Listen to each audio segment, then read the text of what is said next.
Fluoride is this sacred cow, not to be touched. It's like mom's apple pie and all American good and safe, and you don't question fluoride.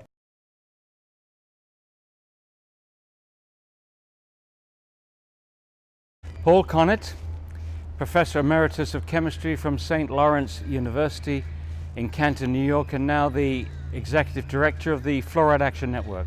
14 years ago, my wife put a bundle of papers down on my table and said, "Dear, would you read these?" And I said, "What is it?" And she said, "Fluoride, fluoridation." I said, "Take that stuff away. These people are crazy." At that time, I felt that fluoridation was all cut and dried, it was safe, it worked well for teeth and so on, no problems. After I read the papers, the scientific papers, I was really rather humbled and embarrassed, because I realized that this impression that I was walking around with, that there was no issue here, there was no debate, was clearly not true. There were very serious questions.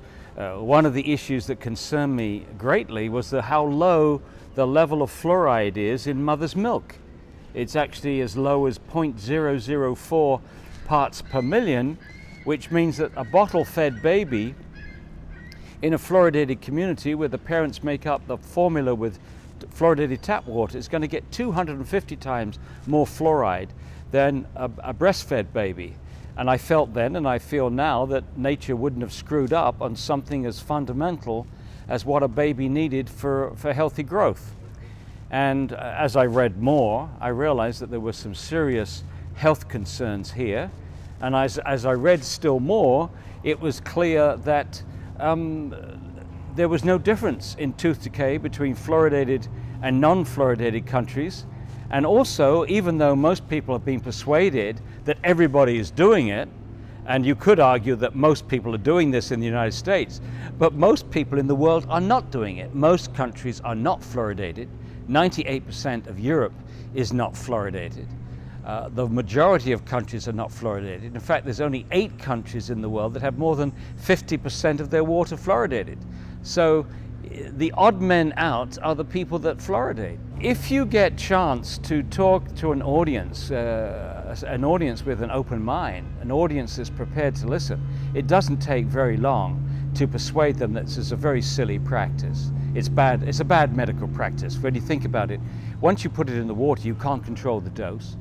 Once you put it in the water, you can't control who gets it, which means the very young, the very old, the very sick, the people with impaired kidney function, the people with poor diet. And also, there is no individual supervision. There's no doctor checking to see if there's any side effects. And if you believe in fluoridation, that you believe that there's a single drug in the world that has no side effects. It would be absolutely remarkable if fluoride had no side effects. And the only way they're able to maintain this very unlikely position is that they're not doing comprehensive health studies in the United States to see if communities that are fluoridated are experiencing greater health problems. Are they experiencing arthritis? That's important because there is an increase in arthritis in the United States, and we know that the first symptoms of fluoride's damage to the bone is just like arthritis, pains in the joints, in the bones themselves. Another thing that's associated with fluoride is lowered thyroid function. Again, we have a huge epidemic of underactive thyroid gland in the United States, with symptoms like lethargy, chronic fatigue, depression, obesity, and so on. All of these things are all around us, but nobody is checking to see if there's any relationship between people drinking fluoridated water their whole lives. By the way, that's another reason why fluoridation is so preposterous. You are giving a drug to people for them to drink every day of their lives for the rest of their lives. I mean, it is, quite frankly, it's one layer of preposterousness on top of another. And to top it all, to make it a very clear case of bad medicine, you're not giving people informed consent. You're allowing a whole community to do to everyone what an individual doctor can do to no one. An individual doctor cannot force a patient to take medicine. They are required to tell them the benefits and the downside, the side effects. And once the patient has heard these, then they are supposed to make up their own mind. We haven't given our consent to this.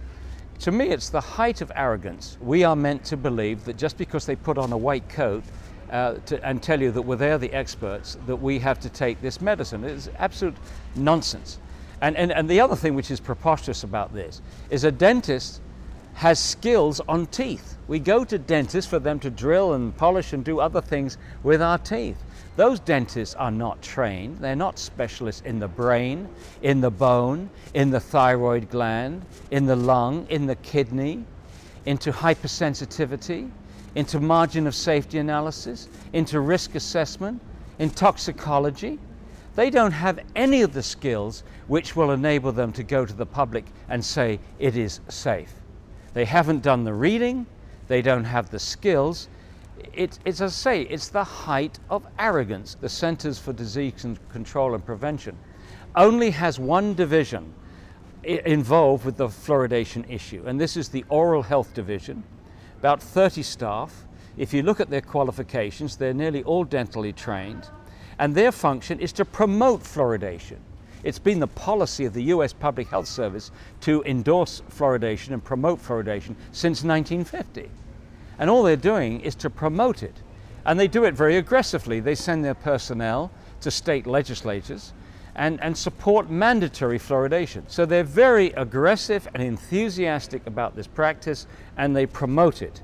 And therefore they have a huge conflict of interest when it comes to a question of whether this practice that they have promoted for 60 years, whether they have a conflict of interest when they tell you that the process is effective and safe. This is what is very peculiar, because as the evidence of effectiveness gets weaker and weaker, as they admit now that the mechanism, they got the mechanism wrong for over 50 years. For over 50 years they thought that the baby had to swallow the fluoride, and the fluoride would be incorporated in the growing enamel. So when the teeth erupted through the gums, they would be harder and more protected against acid attack.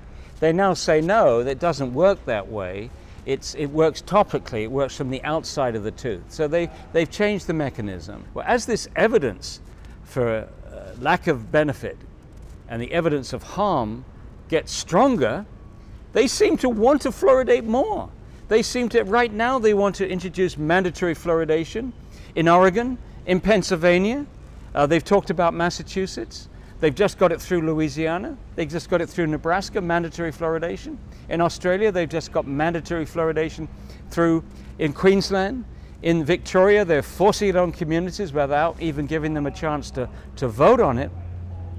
And it's puzzling why they continue to promote this so aggressively.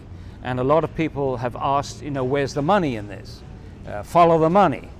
Well, it's difficult, which there are many industrial interests that use fluoride. They may be worried about liability. We have sugar interests. They've always wanted to reduce tooth decay without reducing sugar consumption. So for them, fluoride was the magic bullet. We have the pharmaceutical industry and others using fluoride in dental products. They may be worried about liabilities. The American Dental Association may be worried also about liabilities because they've endorsed these fluoridated products, and if it's shown that fluoridated water causes problems, then all these other products are also liable. But I think the real issue here is loss of credibility. I think the US Public Health Service and all its minions, the NIH, the Department of Health and Human Services, the CDC, and so on, have all promoted fluoridation so aggressively, so enthusiastically. Every Surgeon General has endorsed fluoridation since 1950.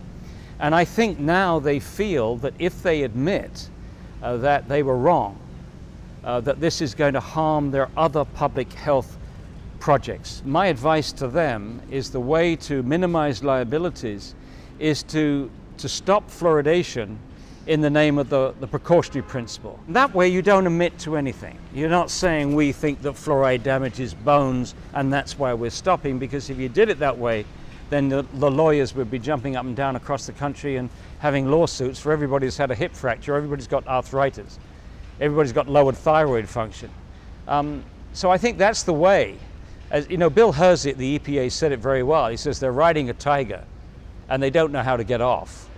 They've told everybody for years that it's safe and effective, and it's neither, but they don't know how to admit up to that. But as I say, I think careful application of the precautionary principle would get them out of a tight corner.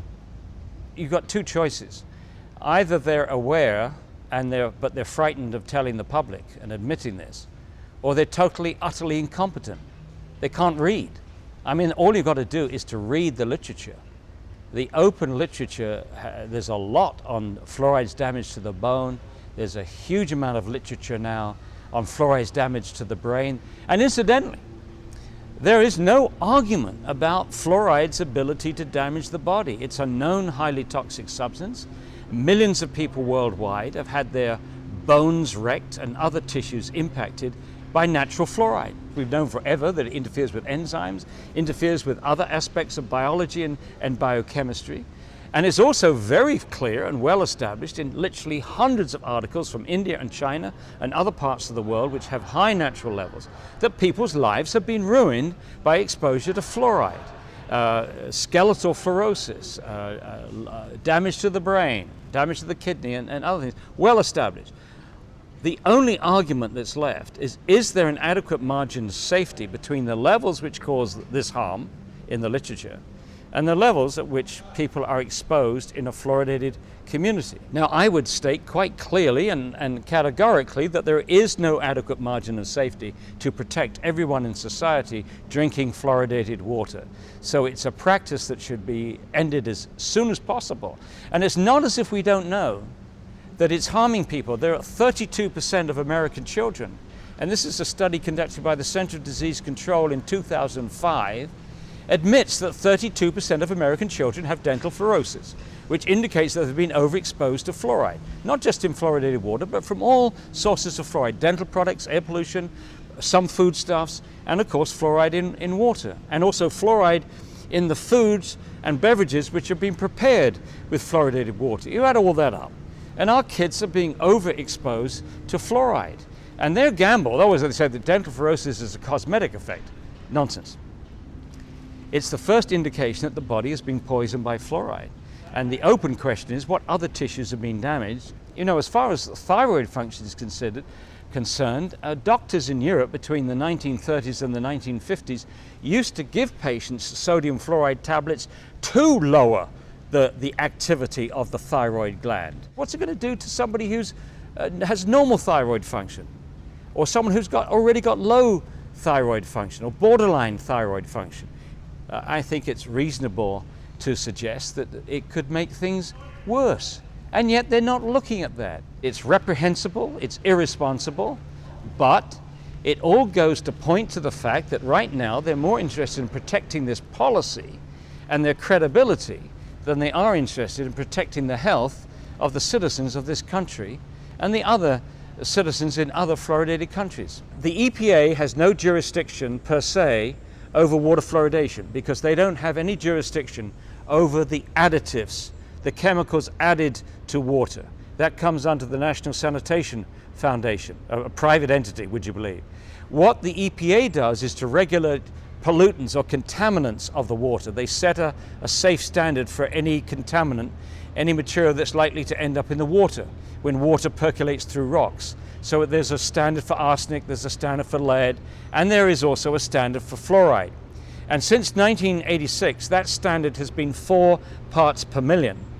And the National Research Council, who did their review at the request of the EPA and funded by the EPA, after 2.5 years came back and said the 4 parts per million standard is not protective of health, and you should do a new health risk assessment to determine a safe MCLG. MCLG stands for maximum contaminant level goal. That is the safe standard based upon the best science with an appropriate safety margin put in to protect everyone, because the Safe Drinking Water Act should protect everyone, the standard. Well, after 4 years plus, the EPA has not done that, and yet the calculations are relatively simple. The National Research Council did all the work that they were requested to do. Nearly all the endpoints that they need are there. The levels which cause those endpoints are there. All they have to do is to take those endpoints and apply standard procedures, and if they would do that, then the MCLG that they would come up with would be far less than 1 part per million, And of course, if they did that, it's the end of water fluoridation. So the EPA, if they did their job, would be able to end water fluoridation tomorrow. But you can imagine in Washington, if that happened, it would be like a volcano from the US Public Health Service. So right now we believe that the US Public Health Service is trying to keep the lid on the EPA to not, or delay and delay and delay that final determination of the MCLG. Well, you know, in the last couple of years, we have a new president. And one of the things that President Obama has said is, I want to see scientific integrity and transparency in our regulatory agencies. I want them to do their jobs honestly because of all the scandals about industry influence and pressure, the pharmaceutical industry on NIH, on CDC, and so on. And so what we need is for President Obama to match this beautiful sounding rhetoric with reality. And the quickest place to do that is with the EPA. So we need President Obama to say to the EPA, do your job. Do your job scientifically, do your job honestly. Let's have a safe MCLG. And one extra thing, I will protect any scientist at the EPA that does this honest job. You will not be fired under my watch. You won't lose your pension, you won't lose your promotion, you won't be fired, you won't be harassed or penalized in any way. And it's sad to have to even suggest that that might be necessary, but we've had situations in the past where scientists at the EPA have been fired because they were outspoken on aspects of fluoride's toxicity. So there we have it. We could be ending fluoridation tomorrow if the EPA did its job, or even more importantly, if the President of the United States instructed the EPA to do its job and protect the American people, and instead of trying to protect the backsides of the bureaucrats working in the US Public Health Service. It's not just the future of water fluoridation that I'm concerned about. I am concerned about the future role of honest science in government. And I think that's the serious thing. When you drive a wedge between honest science and public health policy, and the public's trust, I don't think we can afford to lose any more the public's trust on our agencies. I think the public has lost trust in politicians. I think now everybody believes that politicians, spin things. They have agencies, PR firms, which spin everything. But I think the average citizen expects, and certainly has the right to expect, that the bureaucrats that are working in these regulatory agencies do not spin, do not massage the data, that they do everything honest that they can, so that when they provide the reports to the political leaders, the leaders have the best science in front of them. They shouldn't be provided reports which have been spun by external interests. In our case, spun by the dental lobby, or spun by the people that don't want to give up this practice from the US Public Health Service. So now that we have a politician who claims that he wants scientific integrity, we need that to be demonstrated. We need it pretty quickly so that we can begin to regain the trust of the American people in the EPA, in the FDA, in the CDC, in the NIH, and all the other agencies. That it's our money. It's our money to protect them. If they want to go and work for industry, let industry pay their wages. But as long as we're paying their wage packet, we want honest science. If you don't have honesty in science, you don't have science. And if you don't have science, you really don't have a credible public health policy. The Canadian Dental Association is on record as recommending that patients do not use supplements for fluoride for babies. The ADA recommends that parents not use fluoridated water to make up baby formula.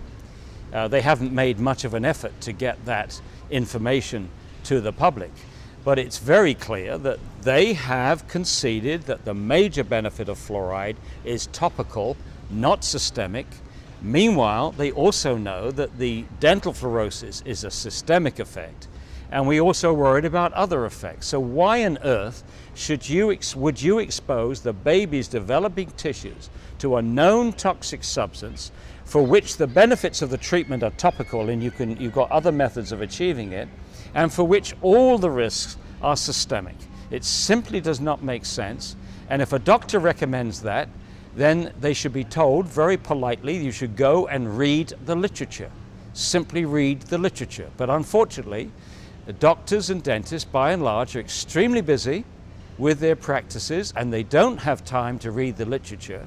And rather, they simply rely on recommendations by agencies and associations which have, if you like, a stake in promoting this practice. The ADA is very much involved in this, promoting this practice, and so is the CDC.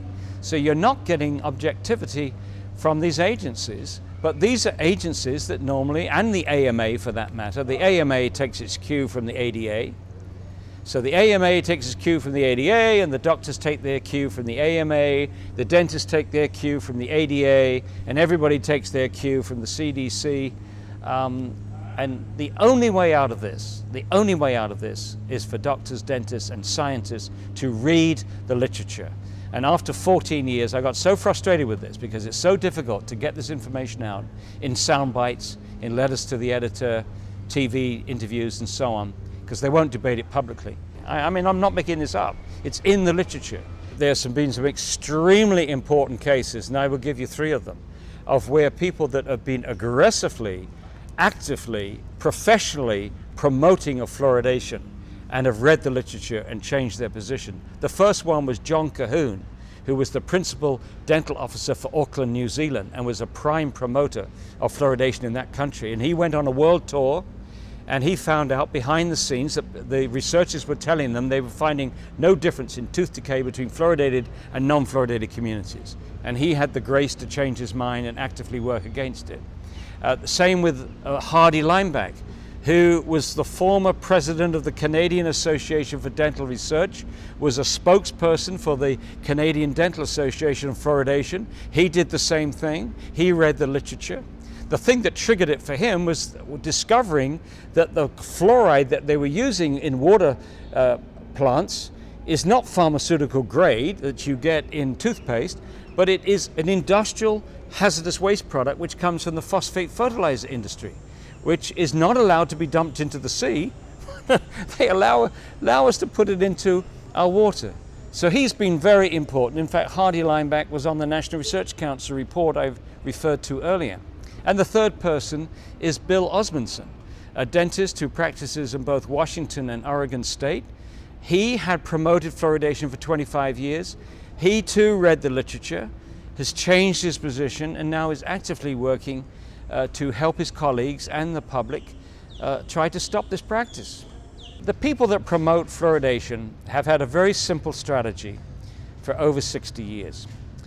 Their strategy is to keep scientists, dentists, and doctors away from the primary literature, away from the scientific literature. And they do that in 2 ways. One is they claim authority for themselves. They put on those white coats and they use endorsements. This agency endorses fluoridation. They give you about 100 agencies that endorse fluoridation. And so we're meant to believe that the overwhelming number of scientists and dentists and doctors, they all endorse fluoridation. So authority, they say, is on their side. But they don't back this up with solid science. And then they also buttress this with reviews. They get their dummy panels, self-selected panels, selected to produce rubber stamp reviews to demonstrate that fluoridations are safe and effective. But the one that got away was the National Research Council. This was the first one where we had a truly balanced panel, and they came back with serious questions which could eventually overthrow fluoridations. But the one half of it is that we are the authority, we have the endorsements.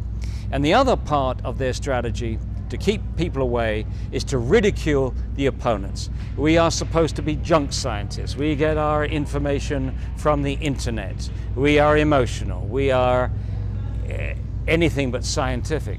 Which side is presenting the more solid scientific case, and which side is prepared to go public and defend that case in public and prepared to debate that case in open public debate? And you'll find the answer to those questions. It's the opponents of fluoridation that will go public. It's the opponents of fluoridation who make the science transparent and give all the references, and the opponents who will debate the issue in public. And it's the proponents who will not make the scientific studies available, will not support the studies that haven't been done, make sure that they do get done, who won't go on a public platform and debate this issue with us. In February of 2003, the US EPA invited me to debate the issue in Washington at their annual science fair, which goes on for a week. They always have one controversial issue which is debated. And right away I said, yes, I'll debate anybody.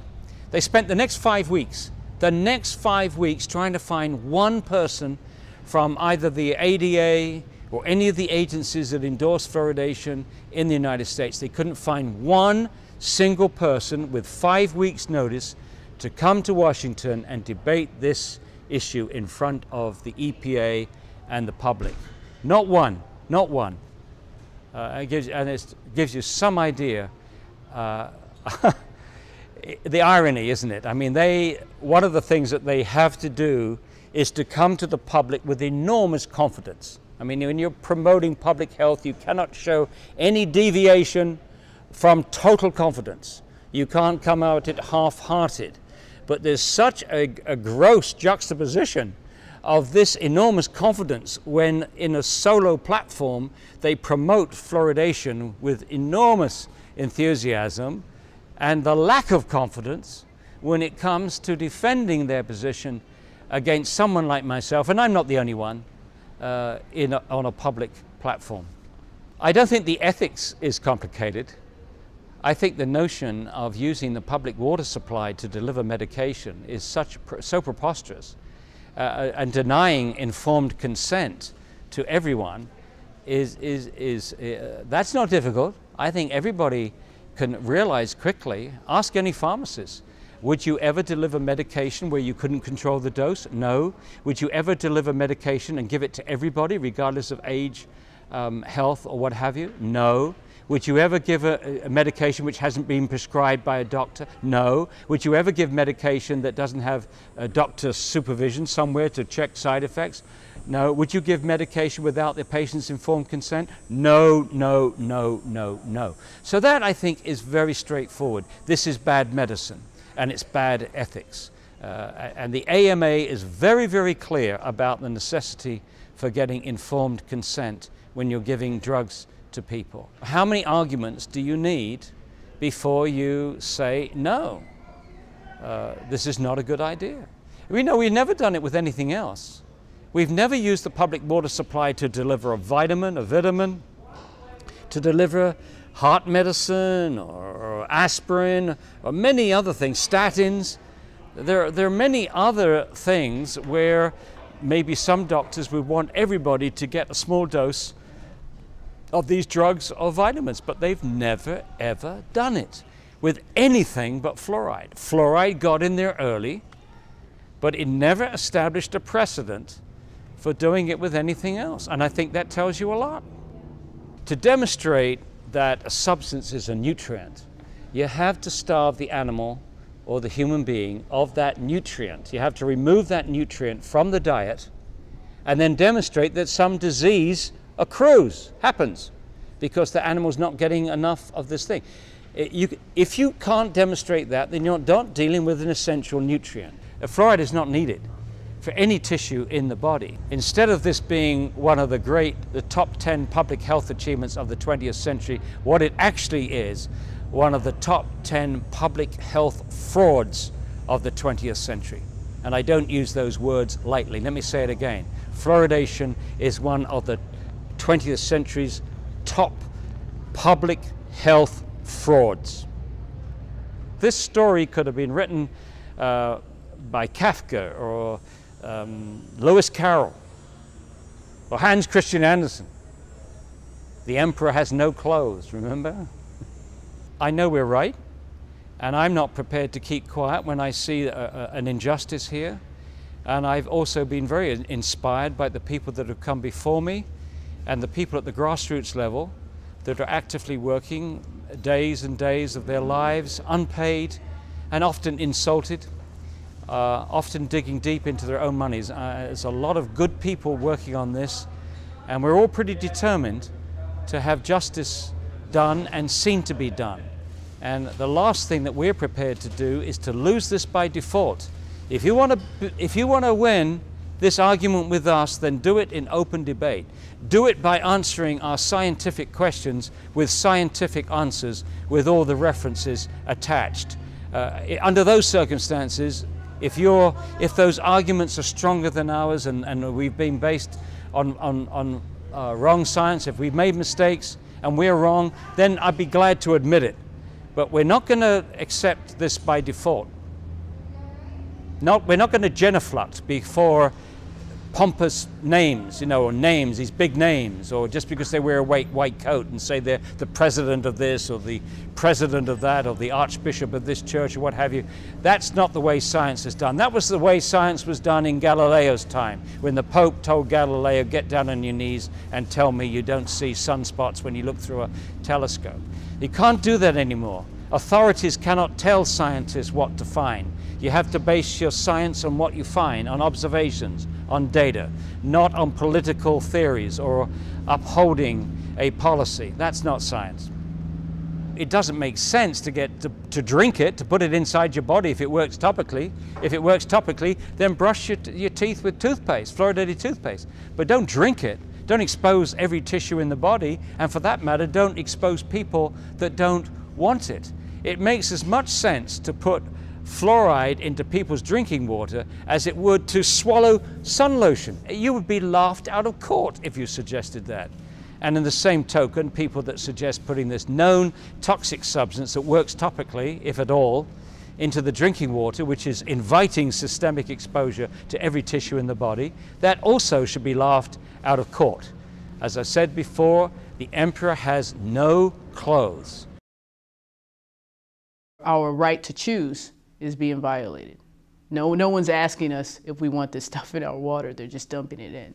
And the last time, I checked, when it comes to medicine, you cannot forcibly medicate me. That has to be something I decide. I have a responsibility as a resident in my city to say, you know what, you're infringing on our rights when it comes to our ability to choose.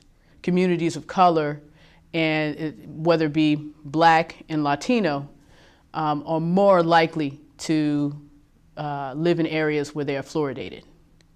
And also, because of all of the different health problems that Blacks and Latinos have already, regardless of the fluoride, it gets, their health conditions get exacerbated. We're hoping that what will take place is that some of the social workers in the community and those who work with especially teen mothers will make sure that each mother learns and knows that when it comes to your drinking water, it's fluoridated. So that means that you shouldn't allow your child to drink this water. But the problem is these are low-income mothers, and the question becomes, where do they get their unfluoridated or fluoride-free source of water? And it's a very good question, because financially, is it even possible for them? People who hear about this are totally surprised, because they've been raised to believe that fluoride, period, is good for you. It's going to turn out to be the next radium scandal or the next tobacco scandal. And once this hits the fan, I think people are going to be totally demoralized. And I think that's the concern that the EPA, the CDC, and the ADA have, that all of these people who have been trusting them for so many years are just going to give up with all the trust and regulate the crap out of all of the regulators. And it's sad, because that's where we are nationwide. We're regulating the regulators now. That's how bad it's gotten. There are a lot of things that have been touted as benefiting the neediest people, and we found later that it had nothing to do with the neediest people. It just had something to do with profiteering off of someone's weakness or someone's unfortunate position in life. And that's what I think this whole thing with fluoridation is about. It's about manipulating people's heartstrings. If they are really concerned about poor children not getting the dental care that they need and they need access to fluoride, then just donate some money to the city so they can buy tons of toothpaste, and I'm sure we'll be able to pass it all around, So, this has nothing to do with the needy children in city areas. When I was in dental school, of course, I was taught how wonderful it is. Oh, it's great, it's good. It prevents cavities. Community water fluoridation is the cheapest, most cost-effective way of preventing tooth decay. And I just bought that because what do I know? I'm just a dental student. I expect my professors and teachers to know more than I do. And so I just accepted it. And then I started looking at the chemistry of it and researching more about fluoride. And then it became clear that we've been manipulated. And then the book, if you're familiar with the Fluoride Deception by Christopher Bryson, that's when I became aware of the history behind the fluoridation of water in this country. What we've been told wasn't true. And then again, you start looking at the studies and thinking about it. The systemic effect of fluoride on your teeth, it just doesn't happen. So when I started, again, putting all of it together and looking at it, it was really clear that we had been misinformed. And the problem with it over fluoride is that the dentists themselves have been so indoctrinated that so oftentimes they reply or retort with some sort of dogma. Frankly, I think most of the dentists have not educated themselves on this issue thoroughly enough. I think what you tend to see is everybody getting up and they're just parroting and saying what they've been told with very little thought or examination. And so it must be good because all these other people say it's good. Well, look at the science, look at the chemistry, see if it makes sense. Some people have called it a protected poison, and the reason for that, I believe, is that manufacturing, quite frankly, needs it to produce and make a lot of things. The trouble is they come up with a toxic waste and they have to get rid of it. How nice to be able to sell your garbage to communities and put it in the water. Why are all these brave and courageous people, standing up to this Goliath and saying no more? It's because the truth is what it is. I think that the body of evidence claiming fluoride is bad is generally summarily dismissed by the bulk of the profession as just BS or, bad information, bad source.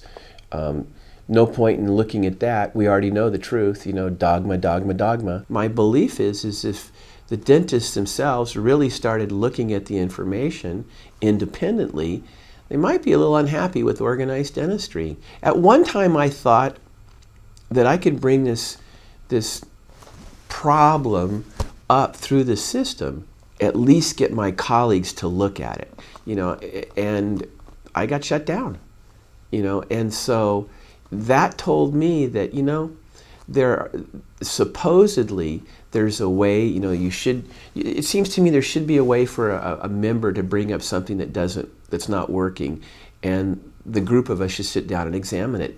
But that just doesn't happen.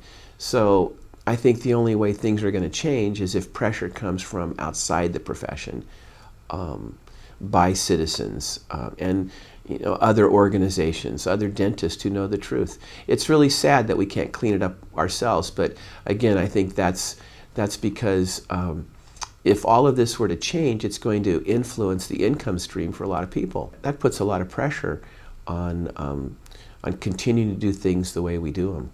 So, yeah, there's a lot of pressure there. The substance they want to put in, or typically put in, hydrofluorosilicic acid, has lead and arsenic in it too. So you're going to add more lead to the water that's there. And in addition, the chemistry of fluoride is such that it pulls lead out of the pipes.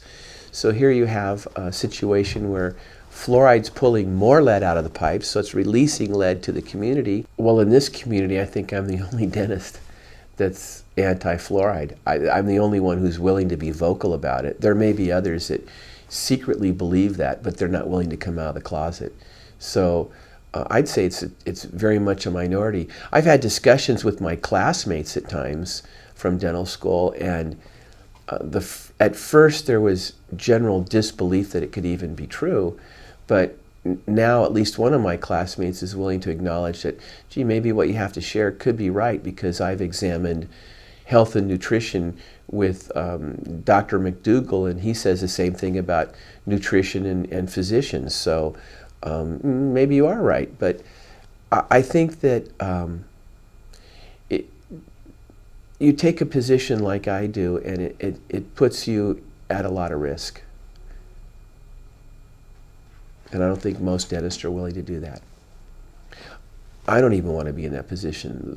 The problem is that I've been raised also to do the right thing, and a belief that that most people want to do the right thing. I find this appalling that we're in the position we are. It's just unbelievable.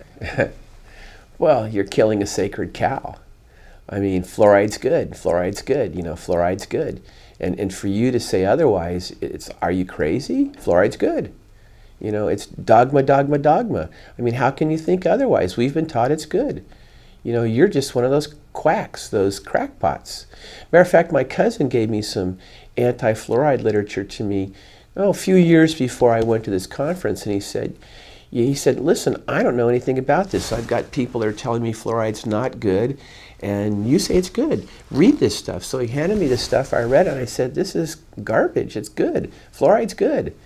I mean, I used to believe that too, until I got to look at the science. And you look at the science, and it's indisputable. It's bad. And you know, it's maybe a minority position, but it's the truth. You know, fluoride is bad. It's not a topic that most dentists sit around and talk about anyway. It only comes up at, you know, city council meeting type things. And I know, you know, it was really hard the other night at the city council meeting, because I gotta tell you, several of the dentists that got up there are acquaintances and old friends of mine, and I'm sure that they find it very discouraging for an old friend, former board member, to get up there and shame them on what they're doing. I hate to be in that position. I mean, there are other people that have reversed their positions too, because they have the wherewithal and the guts to examine the literature and say, you know, maybe we're wrong about this. Maybe this is true. And when you start to see the studies and you do the work, you go, whoa, this is wrong. But then, you know, most dentists are just not doing that. It just isn't happening. When I first came to Santa Cruz, I was definitely pro-fluoride, and I was amazed that the patients here didn't want fluoride. I could not believe that. What do you mean you don't want fluoride? It's good stuff. And so I met resistance from patients right away, which began to sort of tweak me. When I worked in Los Angeles, you know, you'd tell somebody you need fluoride, you need this, you need that. Okay, doctor, thank you very much. Not here. This community questions authority. And I think that's what it takes. I was very surprised that patients didn't want it. I couldn't believe it. You mean you don't want fluoride? Wow. So, you know, a lot of patients we wouldn't do fluoride for. And, but, you know, it was that attitude that caused me to wonder if I was doing things right. And, you know, as you start looking at it, the patients themselves oftentimes bring the education to the dentist. And they have to be brave and willing enough to do that, because the dentists are certainly not going to get the education through their own professional organizations. So I think if patients persist in bringing this up over and over and over, perhaps we'll reach critical mass and get what we need to have happen. I know that we're really harming people, and I also know that my colleagues are very well intentioned, and then they've been misled. And it's like having, you know, the lone voice in the forest. And, you know, I don't question, you know, I don't question that what I'm doing is right or wrong. I know what, you know, I know that what we're doing is right, that this is a bad thing. And it's just, it's beyond me that intelligent people wouldn't sit down and really take a thoughtful look at this. You know, that's what I have trouble with. You know, people who do what I do, they're looking for the truth. You know, and it's about the truth. I mean, this is insane. This is craziness. It really is. You know, putting this chemical in the water. I mean, even if we could accept it worked, why do we have to put everybody else at risk? When you go and you look at the history about this information's been known for 60, 70 years. It's been repressed, and people, good people, have lost their jobs and their careers just by doing the right thing. This fluoride controversy has been going on from the get-go. And people were voicing the same concerns 50 years ago that they're bringing up today. This isn't new. And the same old. It's just that the people who want to push this through have just gotten more clever at shoving things through on a legislative basis, and continue to provide more disinformation. Have I ever debated anybody who was pro-fluoride? No. You know why? They refuse to show up. That's how they deal with it. They don't show up. They can't debate it. You're not ever going to get anybody in the same room with David Kennedy to debate fluoride. I'll tell you that right now. He's a walking encyclopedia, and he knows his stuff and won't be intimidated. But no, you know, they don't show up. We've invited them time and time again to be on the radio or have a forum. No one shows up. I got involved in fluoridation because as an instructor and a professor and a teaching master in the water treatment training business, I had a student come to me and say, "You didn't have the right information. You should take a look at some of the new information." I was just flabbergasted, and I wondered how many people in the water treatment industry knew how they had been hoodwinked. So when I started to speak to operators in the last 7 years, I started to tell them about these hazards and the problems with their systems. And this was echoed in stories told back to me by the operators. And a lot of operators came to me clandestinely and said, "You know, I also have observed health effects because I've been handling the concentrated form of these chemicals. I have problems with arthritis-like symptoms. I can't work in fluoride rooms because when I do, there's a sensitization and I have to be removed." And I felt that treatment plant operators as a whole weren't being represented. Nobody was listening to them. So I started to survey them, and I found out that overwhelmingly, once they found out the truth about the hazards of the substance they were dealing with, and the fact that it really doesn't do what it's supposed to do, that is dental decay prevention when ingested, many of them questioned whether or not we should be putting that substance in the water. In fact, emphatically, most of them said, "Let's get it out." Every time I speak at a public hearing, I'm not seen as some nut job. I'm seen as somebody who teaches their plant employees, the guy who their people get instruction from, and those are the same people in their communities that they rely on to provide safe drinking water.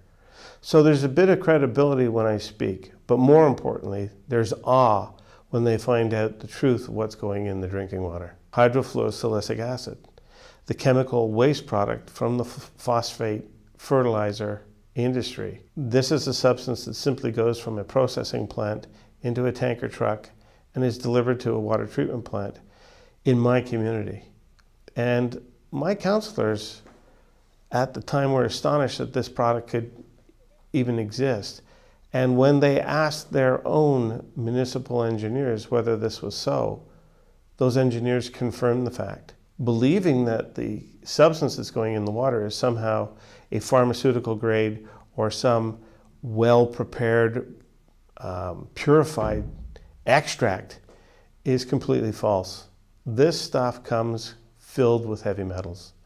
I have one certificate of analysis that shows upwards of 34 parts per million of lead in the shipment that was delivered to a municipality, not mine, but just down the road.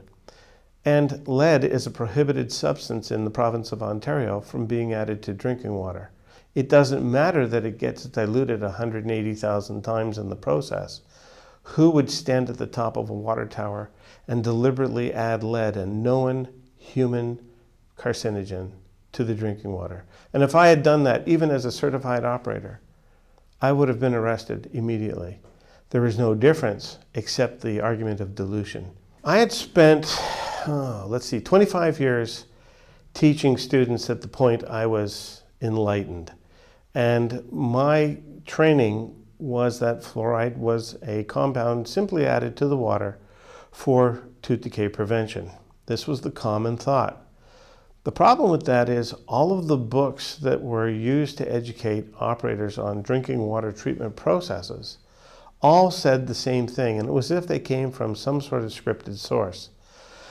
In 1995, I wondered that perhaps we should have more fluoridation throughout the province, and I began a exploration of the possibility of providing courses to teach operators how to fluoridate the water. Now it seems incongruous, but at the time it was something I was exploring. And I was one of the few CDC trained water engineers who have been able to provide CDC related training to operators about how to fluoridate drinking water supplies. So I wasn't speaking from a point of wilderness. I was speaking from a point of authority with the CDC information fully indoctrinated into my being, going out talking to my students, which were the treatment plant operators. People tended to trust the expert. And the problem with trusting the expert is that if the expert makes a mistake, those people end up having a mistaken belief. And that's exactly what happened. I used my CDC training to advocate for fluoridation, only to find out from one of my students that I was all washed up. And more importantly, that student was graceful enough to tell me that I was full of crap. And better than that, I realized that perhaps I didn't have everything that I should have had in my armory of information to teach, that I had to go back and learn more. And when I did, I found out I was wrong. And there's nothing wrong with being wrong. The greater wrong is not correcting it. And that's what I'm doing now, and that's why I speak out about this. Like everything else, when you find out a truth that's unsettling, I was deeply embarrassed about the crime I had committed, an educational crime I had committed for the previous 20 or so thousand students who had heard that fluoridation was fine. And there's a deep-seated feeling to undo that piece of information in the minds of those individuals. If I could go back in time and extract that chunk of information from their mind and replace it with what I know now, I would feel much better. Fluoridation tends to be a belief system. And in order to have a belief system, you have to have a creed and you have to have faith. And the creed has been established by the simple words of safe and effective. The faith is established by trust us, we're the professionals, we're the doctors, we're the health professionals, we know better. The reality is, once you start to pick away at the basis for the creed, suddenly the faith is eroded.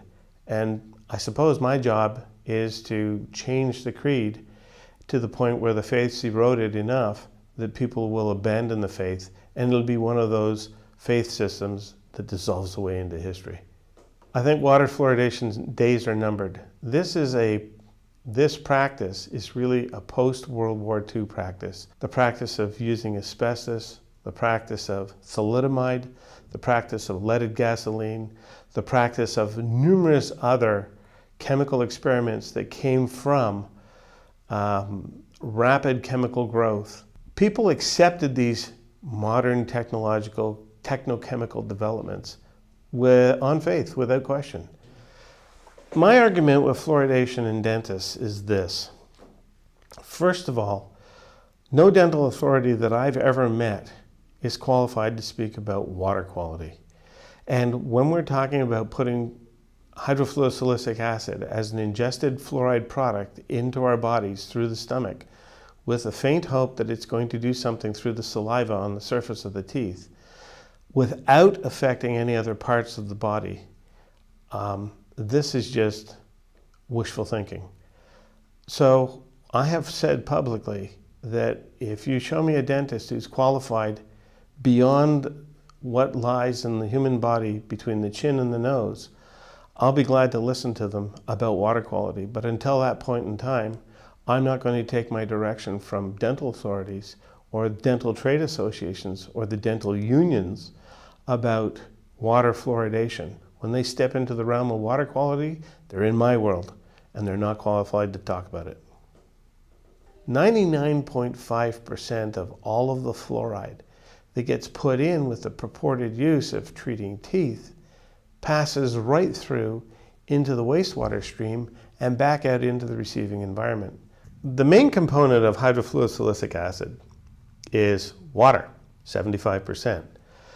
The other component, the 25%, is the actual hydrofluorosilicic acid active ingredient. However, there are small percentages also of hydrogen fluoride and heavy metals, and the heavy metals include primarily lead, arsenic, cadmium, mercury, and the more alarming thing for me are amounts of radionuclides, which are radioactive components that are scrubbed out of the stack gases. The entire treatment process is done before hydrofluorosilicic acid gets added, and then we deliberately degrade it with this stuff. And when we degrade the water quality, we are not delivering the best water quality that we are capable of. We're delivering it at some standard that's less. And I believe that my neighbors, my family, my friends, all deserve the best water quality that the technology that we can afford. And hydrofluorosilicic acid just goes the wrong way. The problem with this stuff is that we can't dispose of it on the land. We can't dispose of it readily into a receiving stream.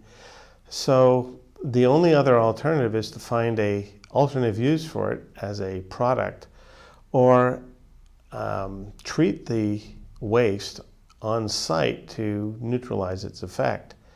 Well, the treatment of the waste is expensive. It's far more profitable to take it out and truck it around the country and discharge it through the water treatment plants into the water systems, through people's guts, and ultimately back to the water systems, because all of the wastewater that is in the community gets washed down the pipes through the sewage plants and then out into the receiving streams and lakes. If I had the same tanker truck that rolled across the border into Canada from a fluoride phosphate plant in Florida, discharge into the Niagara River its entire load, there would be an environmental disaster. There would be a hue and cry for the driver, the discharger, the owner of the product, the producer, etc. But to do it inside a treatment plant is perfectly legal. So we're creating a situation where we're just going to poison everybody slowly because some industry doesn't want to treat its waste. I'm John Martinelli, president of S. Martinelli & Company. When I basically went public with my opposition to Watsonville's plans to fluoridate the municipal water supply, we received quite a bit of feedback from our consumers. I would say about 90% of the people that we heard from were supportive of our position in opposition to fluoride. But we're also saying, you know, if you have fluoridated water in your product, we're not going to be able to buy it anymore. And they're very, very concerned for all of the health reasons that we should not have fluoride in our product. And so it's been very difficult to overcome the perception that the consumer has that if Watsonville fluoridates, that Martinelli's apple juice is going to have fluoride in it. And that is absolutely not the case. We don't have any water in our apple juice products. However, we have a whole line of products that we've introduced just in this last year that have water as a primary ingredient. Those products really represent a lot of our growth opportunity. And one of the things that I didn't have a chance last night to make the point with the city council because they cut me off and didn't give me enough time to talk. But one of the points that I wanted to make was a lot of our growth opportunity is with these sparkling lemonades. And we're trying very hard to grow our business in this community and employ local people. We want to grow our business and we want to grow it in Watsonville, but I can't do it by putting fluoridated water in our new product lines. We're absolutely not going to use fluoridated water in any of our products or our process. And so we're going to dig a well, and there's an aquifer that's 600 feet down called the Aromas Red Sands Aquifer, and it is pure as the driven snow. And it's been tested, but it happens to be the same aquifer that the city of Watsonville is tapped into for our municipal water supply. We're going to have our own well, and we are going to put that water in our lemonade products and use it in our process, and it will have 0 fluoride in it. So it's going to be expensive and time consuming and something that I wouldn't otherwise have to do if they weren't going ahead with this fluoridation effort. Just as a concerned member of the community, I've had people come up to me after those meetings saying, John, even if you get your own well and you solve your own problem, please don't abandon us because, we need your support and we need help making sure that this doesn't happen just for the people. And I really believe that unfortunately I've been thrust into a role where I've become a spokesman for this. It's not something that I relish. It's not something that I want to do. It's not attention that I want to bring to our company because some people really react negatively. But unfortunately, because I do have the opportunity to stand up and speak about it, I find that I'm kind of obligated and compelled to do it because I believe that fluoridating the municipal water supply is just the wrong thing to do.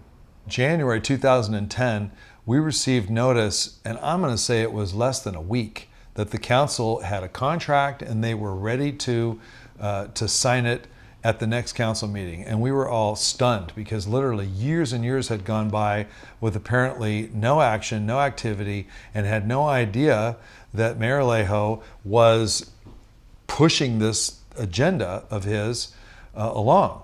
And so we had to scramble. It's my understanding that the state law, the state mandate that requires that communities fluoridate if they have 10,000 water hookups and funding is offered by another source other than the local community, that law trumps our local ordinance, which was Measure S, was voted on and passed. The will of the people was to not have fluoridated water, and that should be honored. So we are just shocked and appalled that our state government believes that they know more than we do and that they can impose their will and force fluoridation on a community that doesn't want it. My grandfather was the first one in this community to oppose fluoridation back in the 50s. And that's why, during the meeting last night, they kept talking about, oh, we've been doing this for 10 years. Heck no, it's been over 50 years. And my grandfather funded the first campaign, and there was a vote of the people, and the will of the people was to not fluoridate. That happened back then. Then there was another one with Measure S. My dad was a major funder, majorly funded that campaign. And wrote a lot of the documentation, the ads that we ran in the papers and whatnot, and we were successful again at. In fact, that was the third time that the community had voted against fluoridation over that 50-year period. Personally, I've been aware of it as long as I've been on Earth because my family's been fighting fluoridation mostly for moral reasons, not so much as they relate to our business. That's come along more recently because of our new lemonade products where water is an ingredient. We have been fighting fluoridation because we believe it's mass medication and it's immoral for the government to do that. I've been raised with that. I believe it. I've also done my own research and have come to the same conclusions that my father and my grandfather have in their opposition to fluoride.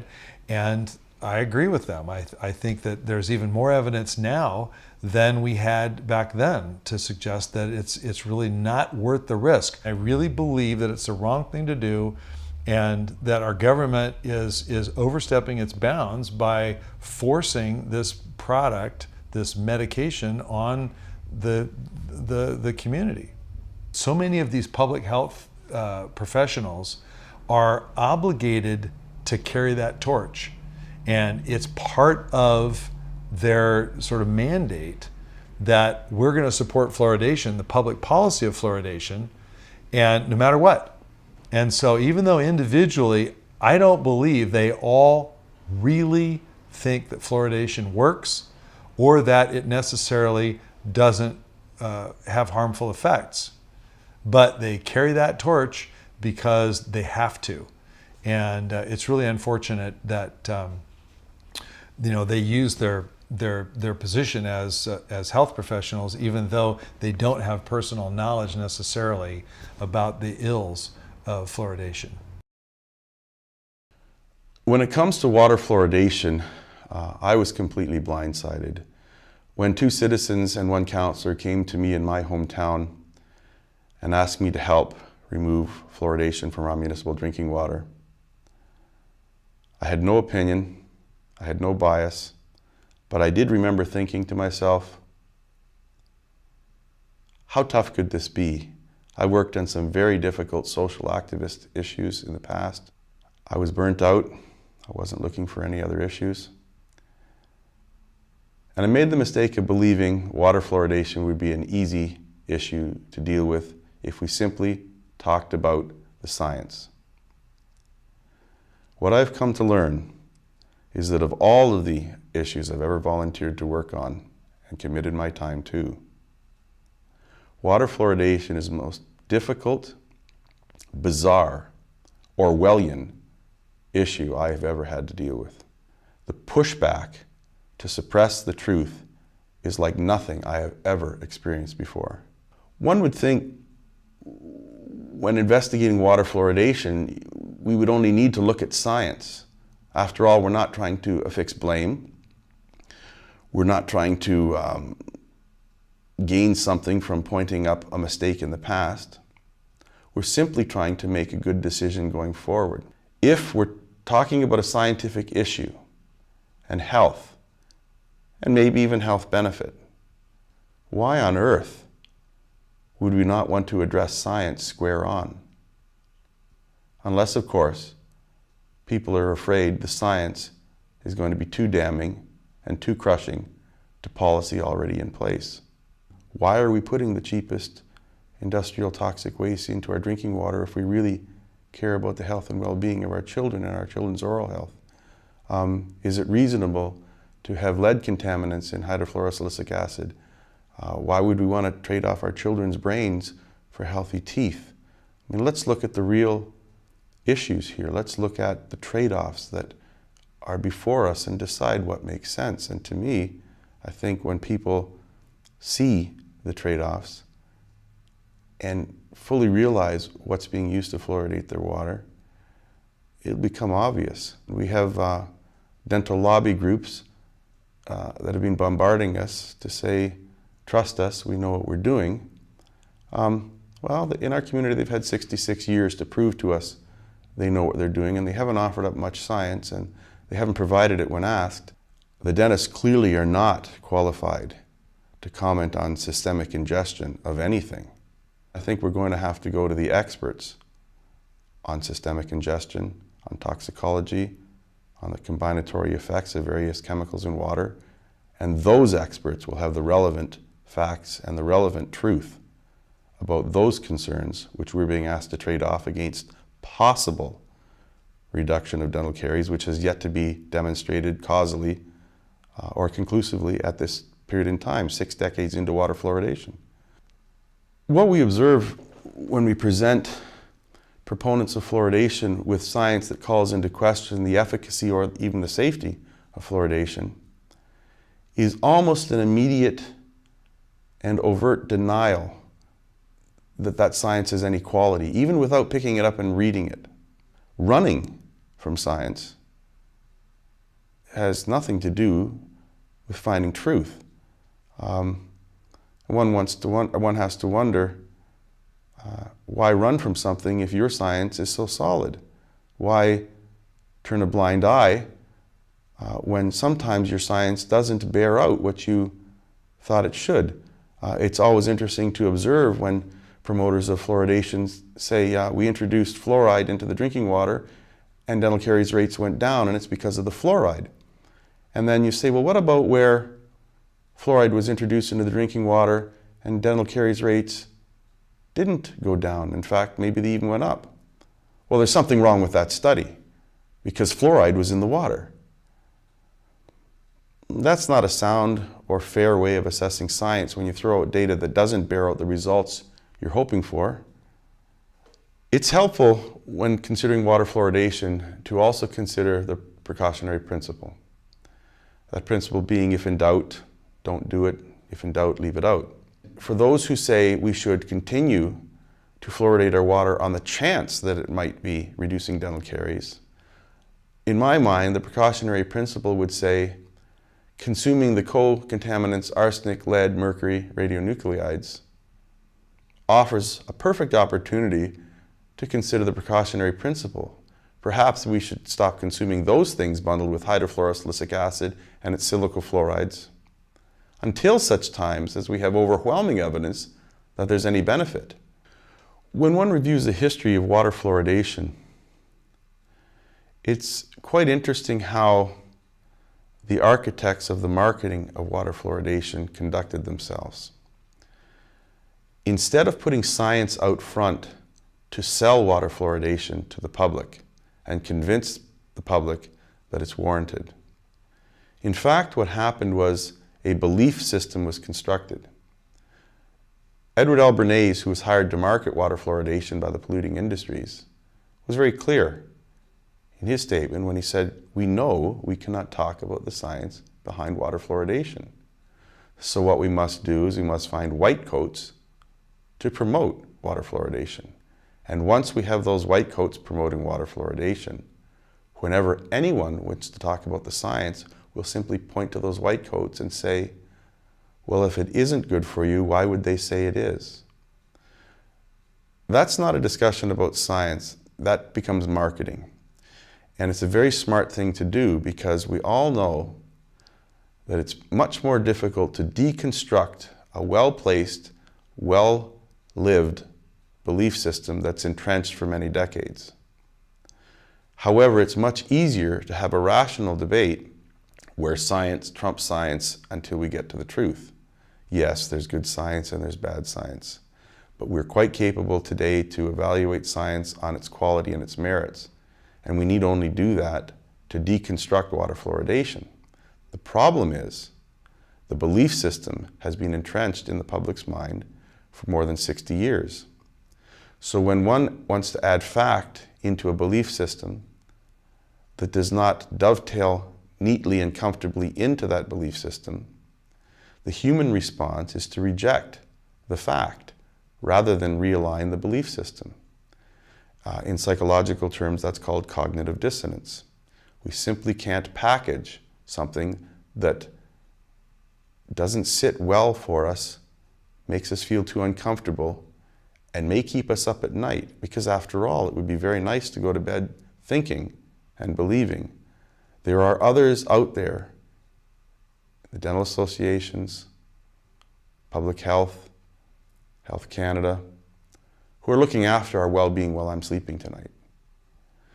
But to believe that perhaps they've made a gross error and are now not willingly going to admit that doesn't sit well.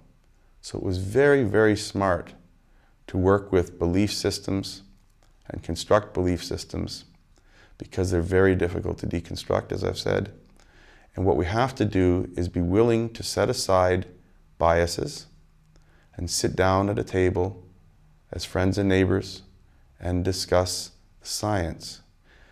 Some people who say the science is too difficult to understand, then let's bring in people from both sides of the issue, proponents and opponents of water fluoridation, who are qualified to comment on the science, on the chemistry, on the systemic ingestion, on the biology, on the physiology, on the statistics, on the methodology. They can help us understand what is good science and what is bad science. And from there, we can make the decision based on the science in front of us, whether it's worth the risk. To me, that's the fairest resolve to deconstructing what I believe to be a myth that has been carefully constructed over 6.5 decades. People sometimes will also ask, why would somebody purposely want to harm us? I don't necessarily think anybody purposely wants to harm us, but I do think if somebody's whole reputation as an industry and as an institution, for example, dentistry and dental associations, is built and predicated upon endorsements. First and foremost, look, Mom, I have no cavities, fluoride. If that were found out to have been an oversight or a mistake, it would absolutely shatter the institution's credibility going forward for any future endorsements. That's got to be very frightful for an industry, and I understand that. But an industry's reputation cannot be set in front of public's health and well-being. Public health, unfortunately, falls into the same dilemma. If public health is found to be misguided all these decades simply because they relied on the opinions and the endorsements and the name dropping which permeates the fluoridation story and seems to be used to trump hard science, if they simply have depended on others and people find out that public health isn't actually firsthand vigilant, doesn't actually do research themselves, and in fact doesn't even have and understand much research when we ask them for it, those institutions fall, people panic. Those institutions fall, people question when, if ever, do we trust those institutions again. So there's a lot of cognitive dissonance revolving around the fluoridation issue. And I don't think people know quite what to do. I think they would like to come clean. I think they would like to have a reprieve, have a meeting of the minds where we can simply say, all right, let's try it and see what happens. Let's turn it off and let's look very closely. After all, if it is, as you say, one of the 10 most successful disease treatments of the 20th century, then it does warrant a few dollars of conscientious research. We've turned it on.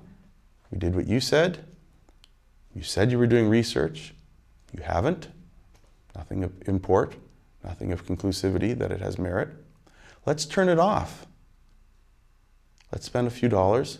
Let's do some significant research and see if dental caries rates do rocket, do go off the scales, do rise to new heights. If they do, the dentists were right. If they don't, there's no reason we should be continuing with this practice any longer, especially with the health harms that we're starting to see associated with it. When it comes to the future of water fluoridation, I'm quite sure that water fluoridation practice will certainly meet its end, and a well-deserved end. That's not to say it may come soon. It might. But I am sure it will come eventually. If scientists were allowed to do unfettered research, publish for peer review, and would not suffer rebuke if their science happens to generate something less than positive in regards to water fluoridation, the public would be better served. As it stands right now, most scientists who are not finding positive result to water fluoridation are ostracized and outed and segregated from their scientific community. Oppression should have nothing to do with good scientific research. If someone's research happens to show something that the pro-fluoridationists don't find favorable, it should be looked at. It should not be ignored. It should not be refused publication. The scientist should not be outed or refused tenure. It should be looked at as pure science. People who are wanting to discuss water fluoridation are often met with elected officials running in the other direction, and they're often perplexed by that. But if you think about it for a moment, by and large, because water fluoridation is born on a belief system rather than science, you have on average about half the population that swings one way and the other half swings another way when it comes to whether we should or shouldn't fluoridate. Elected officials are very aware of that. If they are to take a stand on water fluoridation, it means they are to effectively divide their potential electorate in half. Elected officials aren't scientists. Many of us have been looking at this for years. We have a 20-minute meeting with them, and we expect them to get their head around it in 20 minutes. They can't. It's overwhelming. From what I see at this juncture in my 4.5 years of fighting fluoridation, the science is increasingly more solid about the health harms. However, it's being totally denied by the promoters of water fluoridation. Unfortunately for myself and my family, I'm a full-time activist on the water fluoridation issue. I don't know how long I'll be able to sustain that, but I'll do it for as long as I can, or until the issue resolves itself. I would love for this battle to end. I would love to be able to pack up and go home, to go back to my family, to go back to my business, to go back to earning an income. I really hope that day comes soon. But if it does not, I have to persist because it is the right thing to do. I believe this is wrong. I believe it's harming people. I believe people aren't being told the truth. I believe the science is being suppressed. If I were to do nothing to try to change that, I'm no better than the people who are perpetrating that. I've known about fluoride for years and years, but since it was never in my water, I didn't do much about it or think about it much. But they've put it in my water now. Now I'm activated to do something to get it out, this fluoride. It's poison. The newspaper will not publish one word about it where I am. So I've concluded the only thing I can do is one-on-one. So for instance, I always carry a couple of copies of the newly released DVD called Professional Perspectives on Fluoride. I carry a couple of those around in my purse. So I'll be in a restaurant and I'll be, the server's coming and she'll say, "Do you want water?" And I'll say, "Well, is it fluoridated?" And usually they have no idea, what, So then I tell them, "Don't you know anything about fluoride in the water? That it's really bad for you?" "Well, I thought it was good for the teeth." They'll go like that, see? So eventually I get around to asking them if they would mind if I made them a present of this DVD I happen to have here. And they'll take it, and in good humor. So that's one way I do it. Another, I'll meet friends. And one friend I met, "You're not always welcome this way." She says, "Oh, you're on a crusade." And so what could I do? She walked away. So I wrote to her and I said, "Yes, I'm on a crusade. That's how important this is." The other way is I just decided I would go to the top. I've written to the president, I've written to the governors, different governors, I've written to my own governor, I've written to vice presidents and the executive editors. I try to go to the top thinking that it's no use going to anybody lower down. They're only obeying orders. Now it looks to me like even those at the top are only obeying orders because they never reply, or when they do, they always say the same thing. "Well, it's been proven over time that it's very good for children's teeth. It's safe and effective, safe and effective." Same form. So you never get a decent reply from any executive ever. The most important thing I can do is spend my time. I write letters. That's about the only thing I can do. I'm not a scientist. I can't do any research. I can talk about research, but there's even a limit to that, because since I'm not a scientist, I may misquote, you know, that sort of thing. You get to be a pest, and it can get to you if you take it personally, but I don't care. What I'm trying to do is more important than whether they think I'm a pest. So if I think I've gone that far with them, well, I just leave them alone for a while, you know. But it's important to follow up to see if they actually watched the DVD. Because sometimes they say they have, and if you kind of question them a little bit, you find out they haven't. When you first approach a person about fluoride and they don't know anything about it, what they usually say is, well, it's good for the teeth. They think it's good for the teeth. So then you have to counteract that. And that's when I offer to give them the DVD, where I'll say, you'll find out here that there are all these famous, well-respected scientists around the world who explain why they think it's a bad idea to put it in the water. And that's the way I approach that. I almost never find anybody who says, oh yeah, I know it's really bad. Never, not where I live. So it's always an uphill thing. However, I gave it to my dentist, and he listened to it, and what did he do? He called my water department, and they hooked him up with one of the engineers. And what did the engineer say? He said, this stuff is poison. Nobody should ever drink it. When he gave me that message, I was real happy.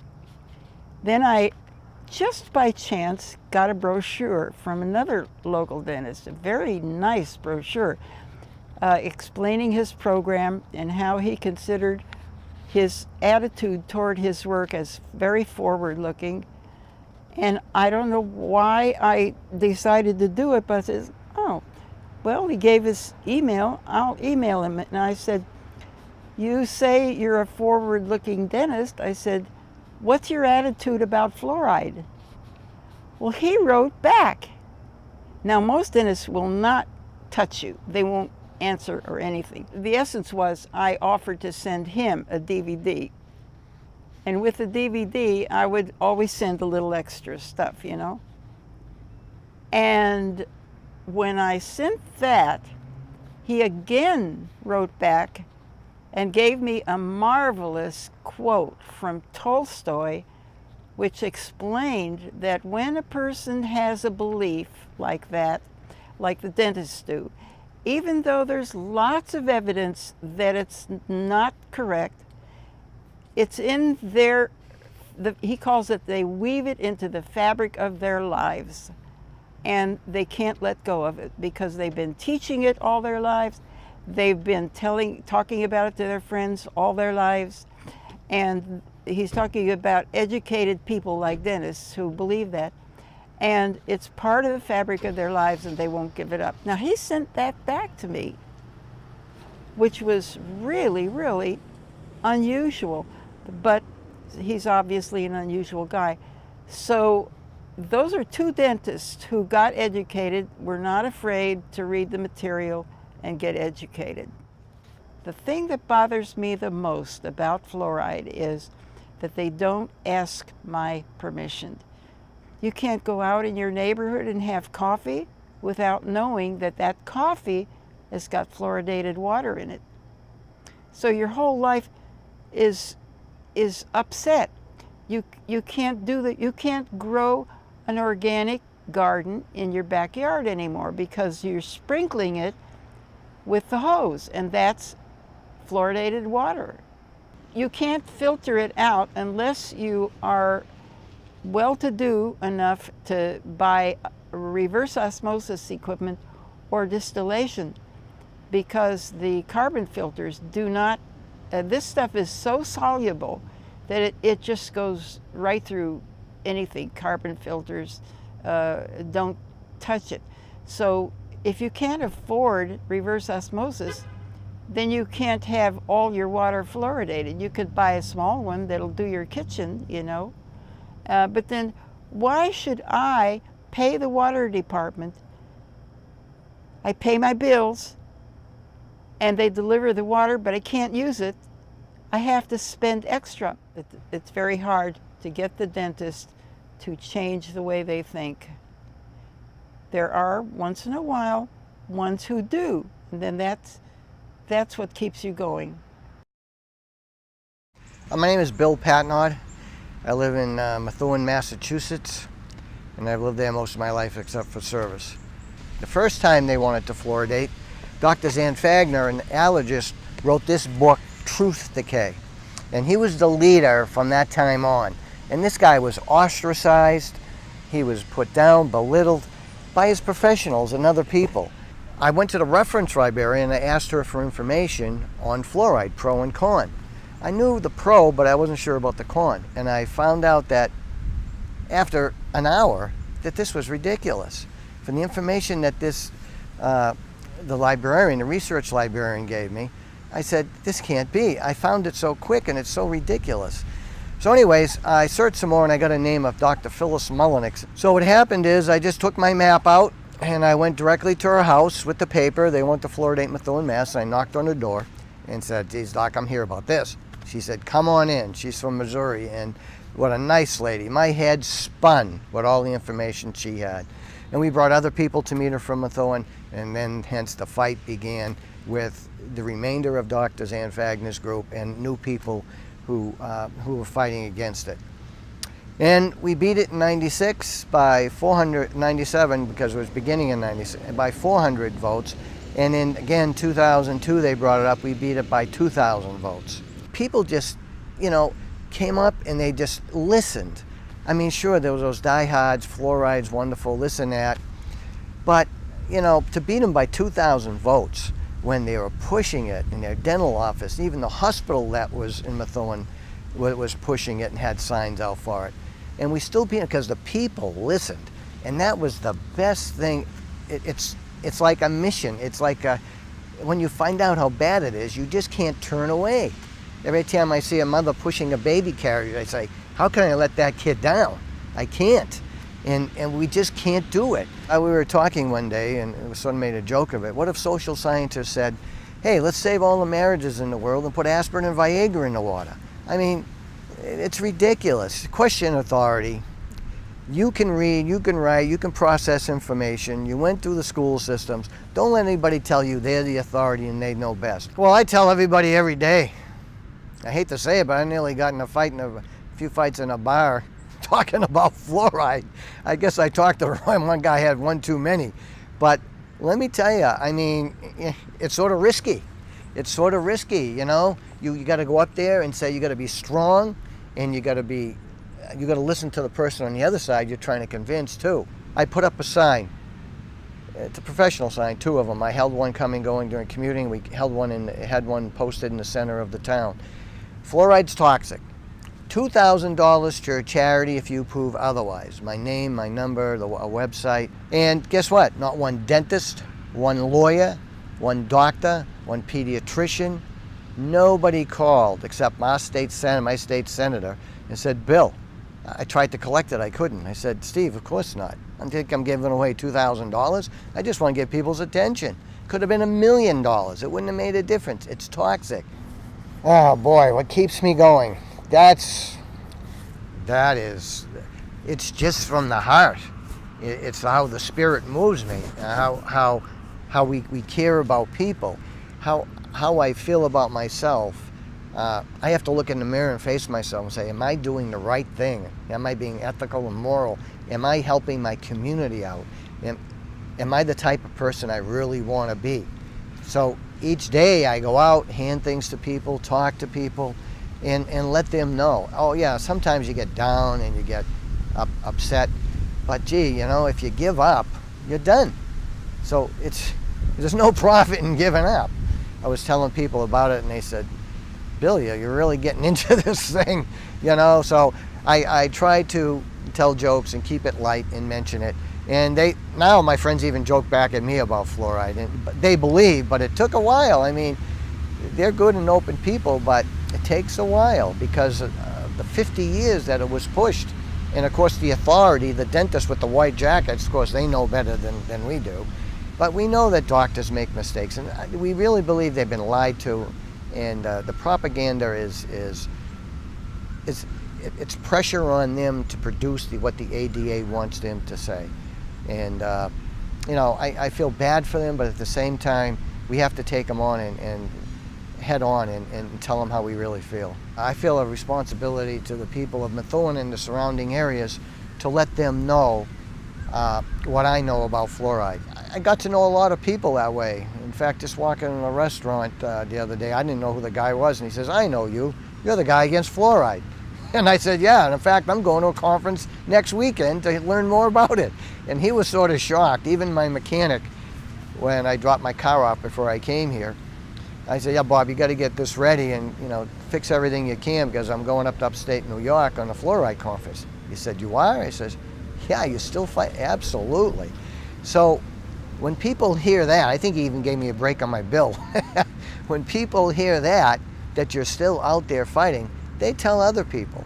And, you know, and they believe you. It's more valid that you're continuing the fight. We have one dentist in Methuen, I know this from talking to mothers passing out flyers, that he recommends not giving their kids fluoride.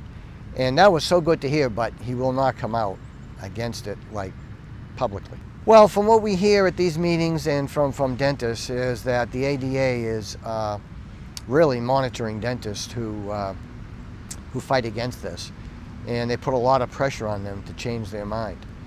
You know, to save face, you know, I can't say why a professional organization who's supposed to have our health in the best interest wouldn't look into this when even dentists in their own ranks are telling people not to fluoridate. Why wouldn't they take a step back and say, well, let's look at this. Why would they have such a hard line on this, rigid line, that they don't want to hear anything, they know better, when even people in their profession are backing away from it. I don't know if money's involved, power is involved, control's involved, saving face is involved, but whatever the reason is, it is wrong. A lot more fighting. A lot more fighting. A lot more money being spent, a lot more confrontations, but I think we are going to win. But the only way we can win is if the people listening to this will take the time to look at the issue, look at the freedom of choice, look at the science, and decide. They have to take control of their life, their children's lives, and do the right thing for them, for their own health and their family's health. Don't just kowtow to professionals and authority. Check it out. Like I said before, you learned how to read and write, you learned how to process information. Trust yourself. Trust yourself and challenge these people. Like I told one of my councilmen, I said, you know, you're giving your kids these fluoride pills. These are toxic. Ask your pediatrician. A month or so later, he came back, Bill, I asked my pediatrician about the toxicity of these pills I'm giving my kid. And she said, well, give it to your kid every other day, not every day. I mean, what is going on here? So he said, that's it. My kid's not taking any of that. I mean, it's incredible. It just is. He just asked the question. And that was his answer. And right away he said, that's it. So you have victories. You have victories. You got to fight for them, but you have victories. And you can wake up every morning, look in the mirror and say, hey, or before you go to bed, you look in the mirror and say, hey, I did something good today. And you just feel good within yourself and your heart. Well, if you just read the warning label on your toothpaste, boy, that's a persuader. Once you read it, it should just make you angry about not knowing about how bad fluoride is. If you swallow more than a recommended amount, which is pea size, you have to call poison control. Where's informed consent on this? Where's informed consent when your child is sitting down getting a fluoride treatment? If they swallow it, they can get sick or die. They don't tell people about this. You know, dentists are professionals, and they go to school and they're trained. You only know what you're taught and what you're trained and what you're given, and within the curriculum that you're taking. So if the propaganda is there about fluoride, well, they're going to, you know, definitely push it. Well, yeah, they say put it in the water because people aren't responsible enough to brush their teeth, or you know, the poor people don't have like maybe good oral health habits. You know, the thing is that they can treat those people with about the same amount of money that we would put into the water fluoridation of your city or town. They could send the dentist, they could have dentists go to schools and work on these kids. You know, there are other options to that. Of course, people need to know how to brush their teeth, floss their teeth, and they have to eat correctly, you know, good nutrition. And that should be checked at school with the nurse to help those individuals out and those families out. You can give them toothpaste. There's a lot of things you can do than fluoridating the water and having the whole community ingest this stuff. Yeah, I stopped counting because my wife gets too angry at me. I don't tell her anymore. I spent over $30,000 fighting this so far. And that includes copies, ads on TV, the radio, sending stuff out, traveling, doing a lot of different things. But let me tell you, I wouldn't change it. I'd spend $60,000 if I could. It's a fight that needs to be fought, and people have to stand up and fight against it. Like I was in the service in Nam, and my friends passed away. And I'm gonna let them down? No way. Well, of course you get angry, and there's one time I had to go before the city council. It was a big meeting. A lot of firemen were there and everything, but I got on about closing out fire stations. But the thing is, I was there and I said, look, this pediatrician who spoke about fluoride, he didn't tell the truth. As far as I'm concerned, that DR in front of his name means denial response, because this individual did not take time out to look at both sides of the issue, and he's pushing this toxin on us, and it's wrong. And I had to say something, and I went there and I said what I had to say. Of course, a lot of people were astounded that I would say something like that about a pediatrician within our community. But you know, you got to get angry once in a while and just tell them what you think. It's nice to be soft and bring the information to them, but sometimes you just got to tell them, just like that. Denial response, that's all you know about fluoride. Just, you know, if the mantra is safe and effective, forget about it. You know, you got to get angry sometimes in a controlled manner and tell them how you feel. You got to get emotional about it sometimes, because if not, if you're monotone, they have to say you believe it, you feel it, it oozes from you. It's something that you're going to fight until you can't breathe anymore. Oh my God, yes, it has affected my family. Oh my God, my wife is upset. My daughter knows about it, and she's, in fact, I was holding signs one time with that fluoride sign. Fluoride's toxic, $2,000 should charge. I was holding signs by myself out, and one of her girlfriend's mothers picked her up, and they stopped at the stop sign right across from me. And the mother said, I wonder who that guy is. And my daughter slid down in the seat. She wouldn't say, that's my dad. So yeah, I guess I can embarrass, you know, she was younger then, and embarrass some people out there holding signs and doing this, because sometimes I might be the only one there, sometimes there might be 10 people there. But no matter who's there, you just have to stand up. You know, people have cursed at me from holding that sign. Some people said I'm stupid. All I say is collect the money, collect the $2,000. That's all I want you to do. Yeah, I mean, you get abused, but hey, that's what life's about, standing up for what you believe in and taking the abuse and doing the best you can with it. But standing up and being counted is important. People call me an idiot, you don't know what you're talking about, you know, people like you shouldn't be in our community. It goes on and on like that. There are so many negative people out there that will just abuse you. But you can't give up, you keep fighting, and you keep moving on. And for the people you do find, they almost become your friends. You know, I mean, you don't see them that often, but you have a common bond and a common cause that's right and just, and that's what makes it all worth it.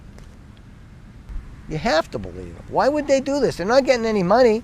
I'm not getting any money. None of us are getting any money. We're just spending it, and we're putting ourselves under the gun all the time. And so we're getting nothing except trying to help our community. My name is Daniel Stockin.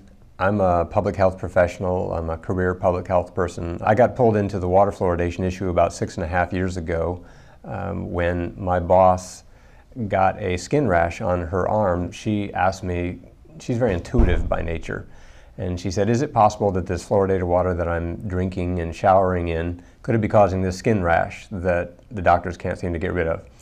And so I did what I've done hundreds of times in my career. I just kind of back away from a chemical and look at how your body metabolizes it and what the target organs are, et cetera. And when I looked into this chemical fluoride, I mean, I had even worked with fluoride chemicals, some pretty dangerous ones. I had been involved in assessing and doing some work related to them, but I had never really looked at this water fluoridation issue and the chemical fluoride compounds that are used in the water. And when I looked into it, my jaw just hit the ground, and I saw all this information that was there. This was really a no-brainer. And so I went to my boss and I said, you know, this is what I learned, and she was amazed, and we both were, and she told me that she didn't feel it was morally right for us to take steps to protect our own families and not to care about the other people around us. So she said, I don't know who you have to talk to, get it turned off. And so I was very green to this idea. I'm not a politician by trade or anything, and but I can tell when someone's trying to blow smoke past me on chemicals, and so I started thinking, well, I'll just talk to some people and see what happens. And I thought maybe this is a 5% of my time project for a few weeks. I was very green, I don't know.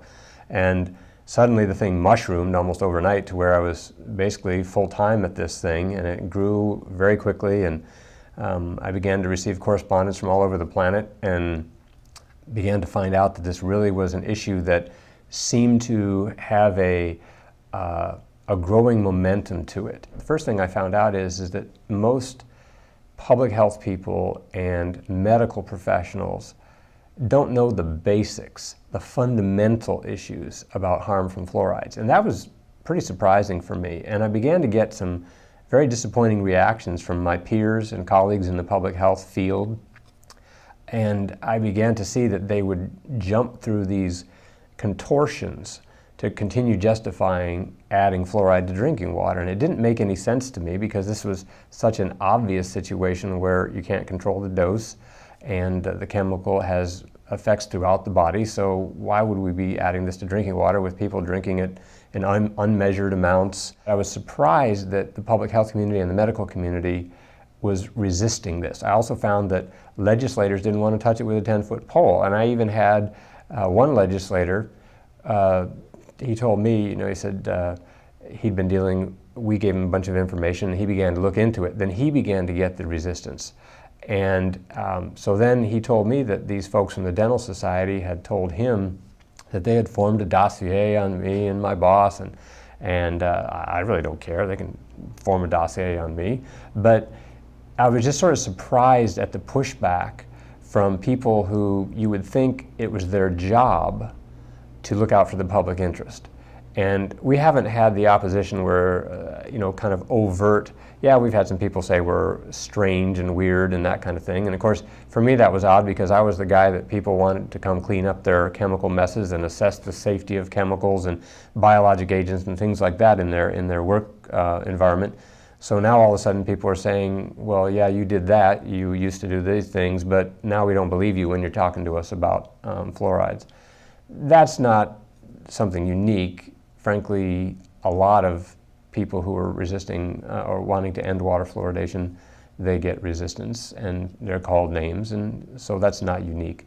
But it has been part of our experience that the resistance, it's a kind of resistance that's not so much overt as it is they question your credibility, they question your information that you have, and they even question common sense, which for me was really strange.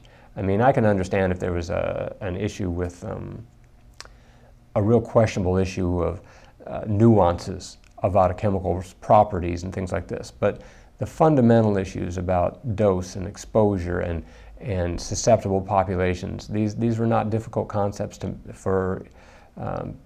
certainly for the health-trained and the science-trained people to deal with.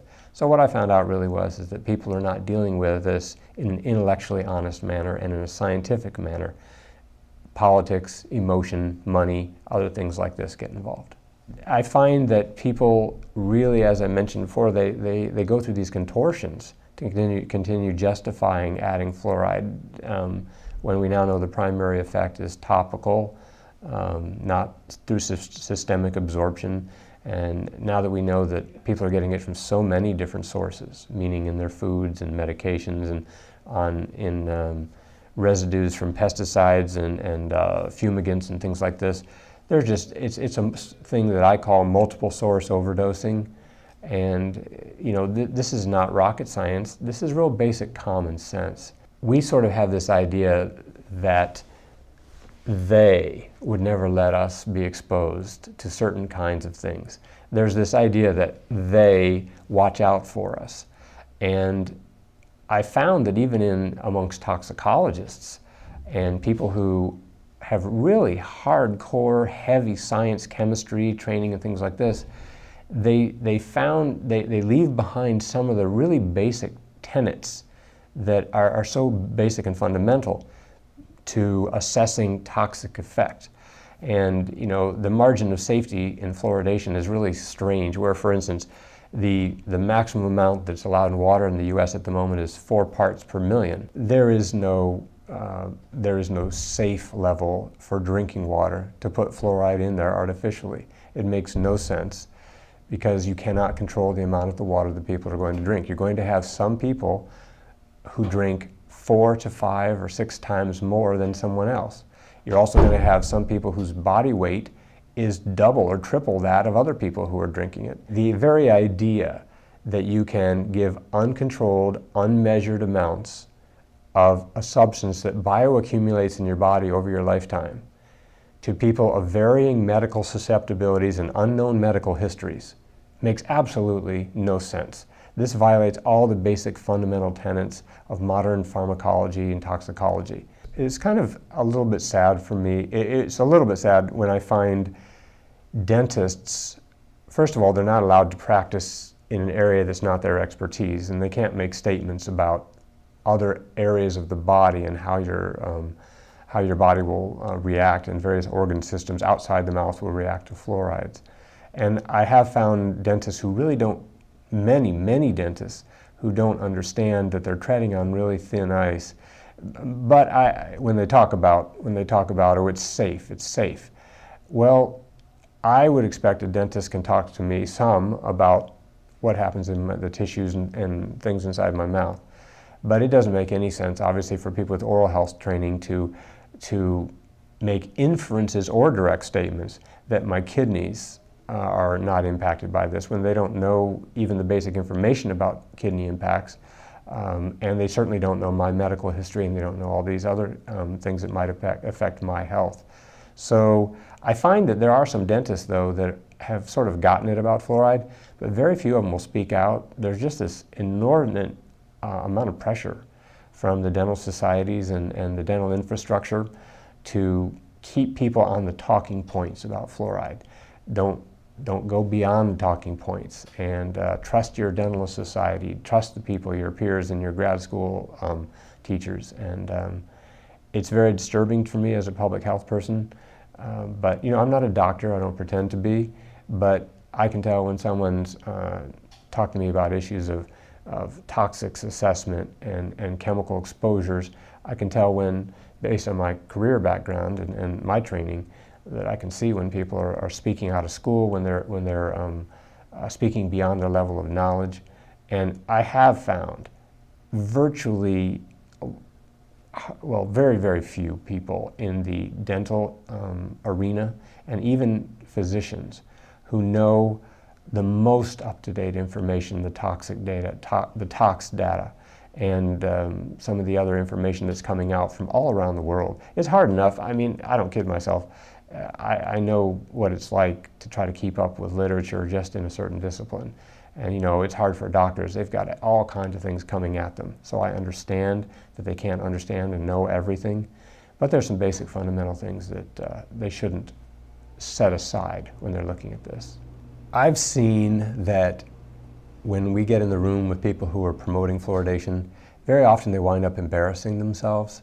And I hate to do that. It's never my intention. I shouldn't say it's never my intention. Occasionally there are people that just need to be embarrassed, but that's not my personality to want to just embarrass people. But after repeated efforts to educate them, they've continued to just stonewall and not look at the information, and they want to stick their head in the sand.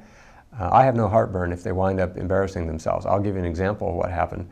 One time I was in a meeting at a city council, and a state dental officer came in, and one of the city council people said, and this is on tape, I mean, they said, where are we getting the fluoride that we're using?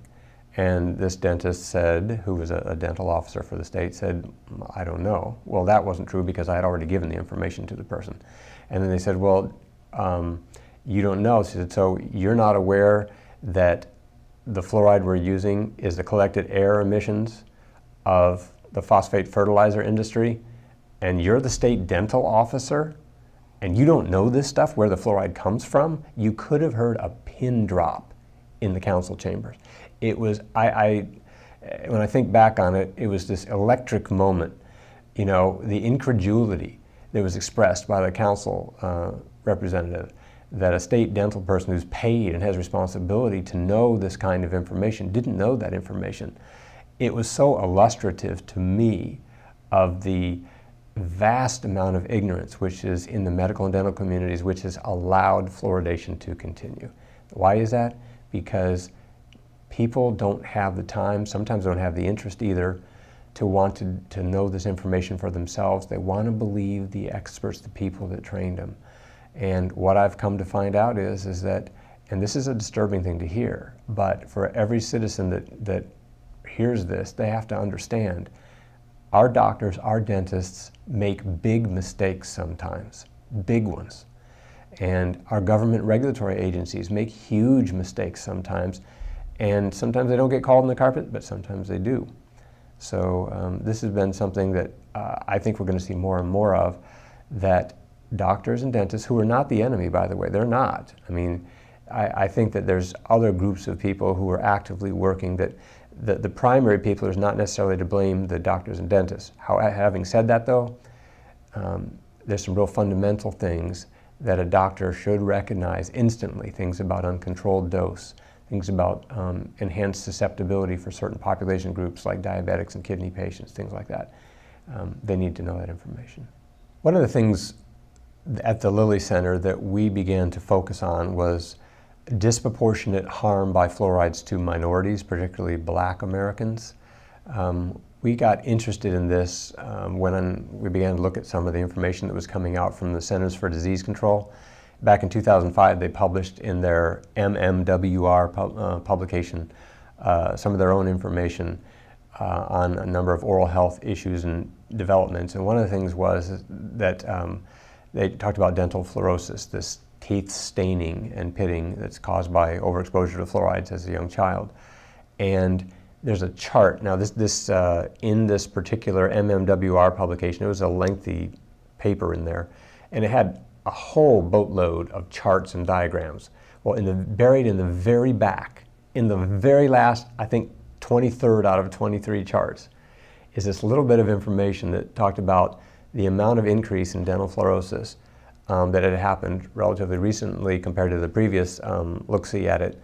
And they found out that they were describing the amount of dental fluorosis of various conditions, meaning very mild, moderate, or severe, in different racial groups. And I looked at this and my eyes just opened up really wide, and I saw that there was significantly more of this dental fluorosis disfigurement happening in Black Americans. And so I began to look to see, well, had anybody bothered to share this with the Black community? And it was very sad to see that no, there really wasn't an effort to share this. And it's not just the black community, it's also Hispanics and other groups. But we began to sort of reach out into the black community to say, have you ever heard this? I began talking to health professionals and to just black advocacy groups and things like that. I would show members of the black community and leaders pictures of it. I said, you ever seen anybody that has this in their teeth? Oh yeah, sure, I've seen that.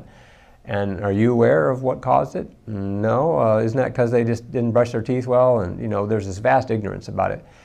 And we began to ask CDC, the Centers for Disease Control, and other groups, what have you done to specifically educate, for instance, the black community about this? And it was amazing, the reaction we got. They'll do anything to not talk about the fact that they have not shared this openly. Sure, they put it in a tiny little table buried in the back of a study that's in a publication that hardly anybody but us nerds look at, right, on the internet. And then we found out last fall, meaning the fall of '09, that there was a study in the Journal of Public Health Dentistry, a dental journal, that they concluded that black children are ingesting significantly more fluorides than white children.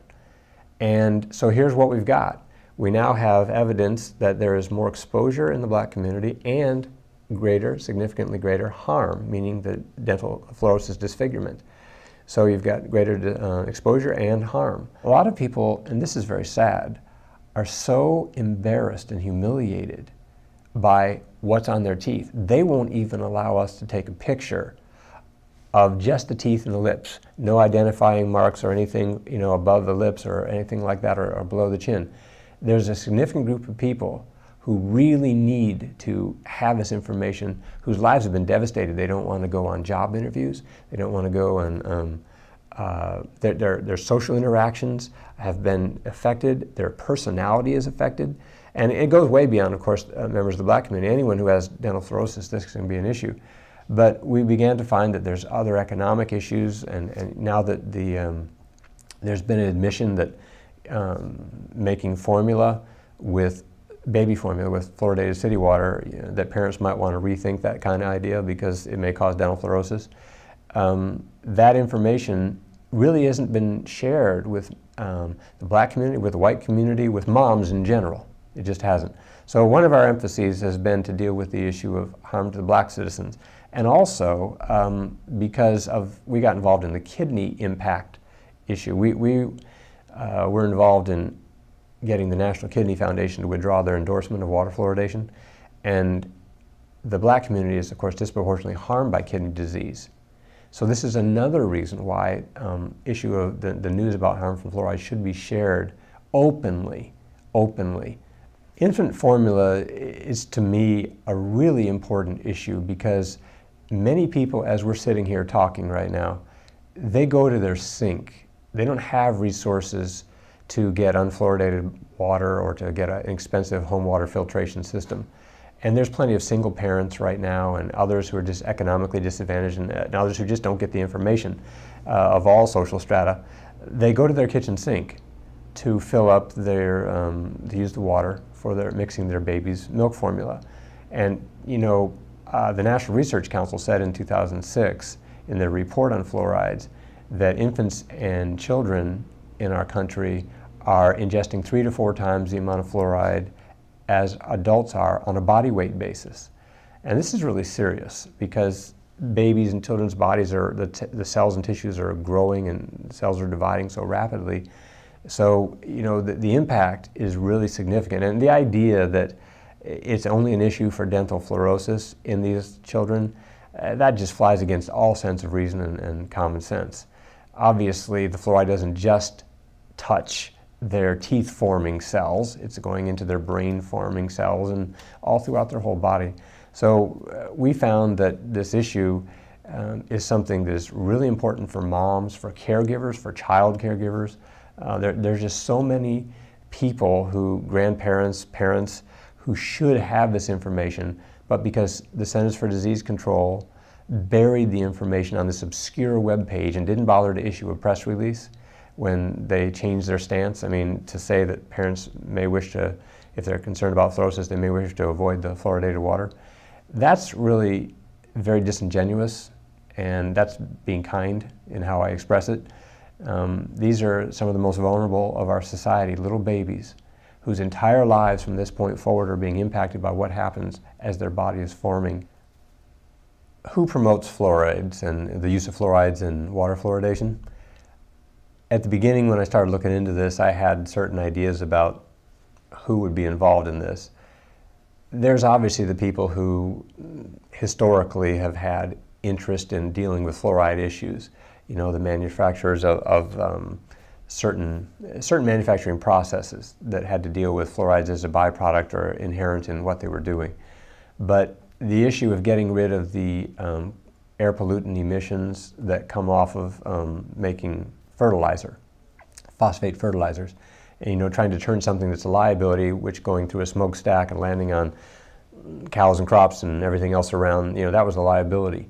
And now to be able to turn that into a marketable product, to collect it using these air pollution scrubbers, and then take that product and this liquor, if you will, and be able to, instead of having to dispose of it in a landfill, or instead of having to try to deal with the emissions issues in the air, to be able to sell it and basically just sort of disperse it into the public water system and into people's bodies.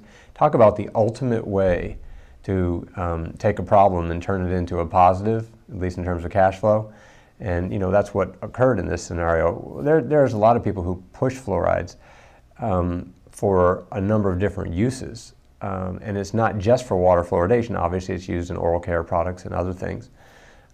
I think and in fact I know this is what's going to occur, at some point the public is going to associate the term fluoride and recoil at the term the way they do when they hear the word arsenic.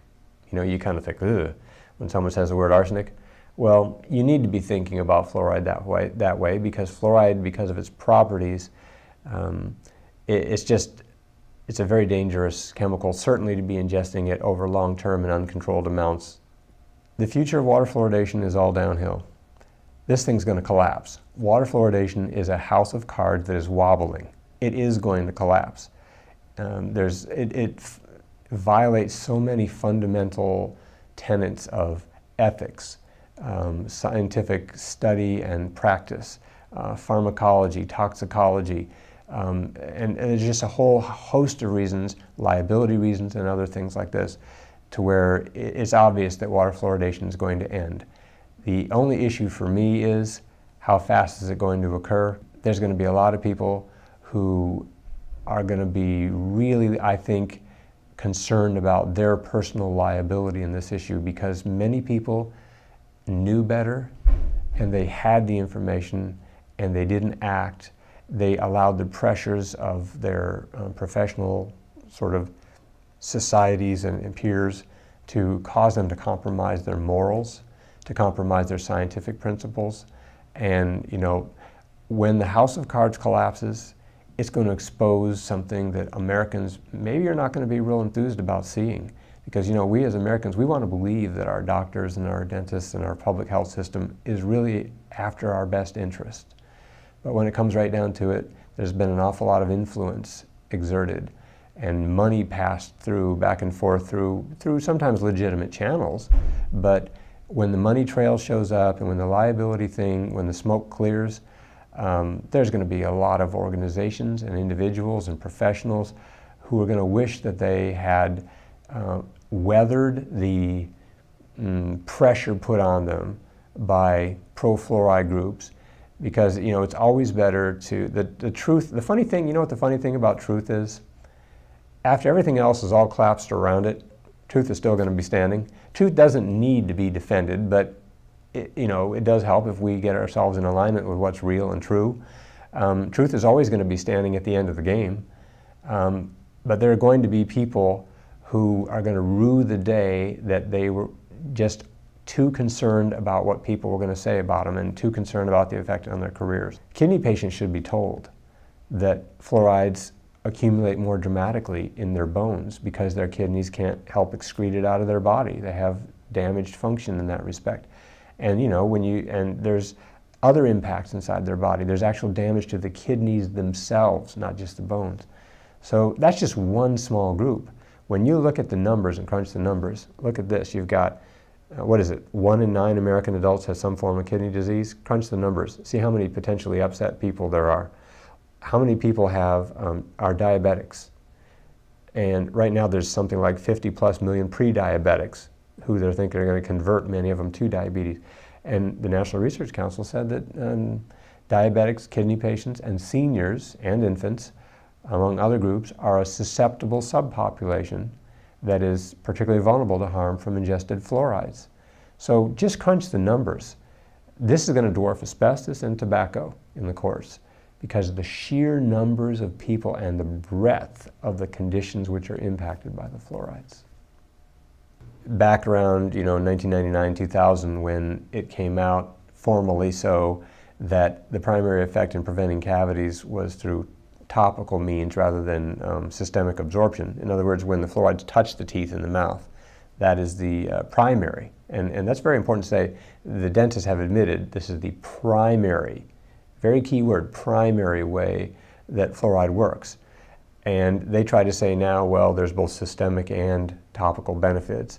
And they try to say it gets in your saliva and bathes your teeth topically, but the amount that's in, CDC knows this, and they've admitted, that the amount that's in the saliva is such a small amount, concentration, that it's really not going to have much impact in preventing cavities.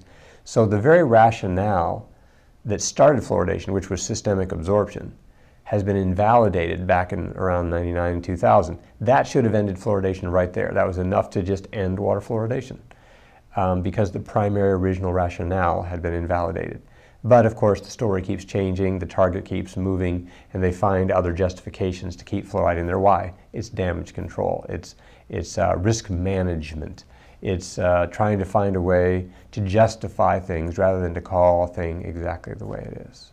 When I began to look into this to see the history of how water fluoridation began, I began to look to see what was the breadth of the types of studies that were done that justified the addition of fluoride into drinking water.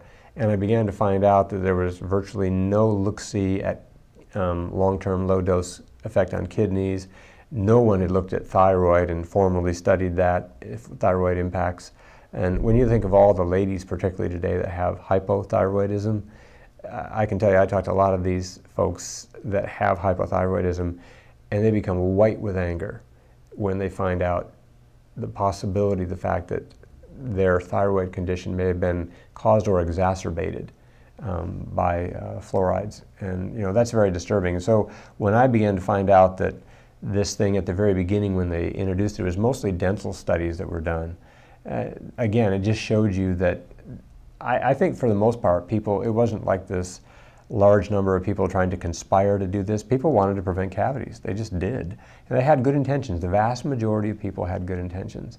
But that doesn't justify the fact that they did not look at whole body impacts and brain impacts. The National Research Council said in 2006 that more studies are needed on how fluoride impacts the human brain.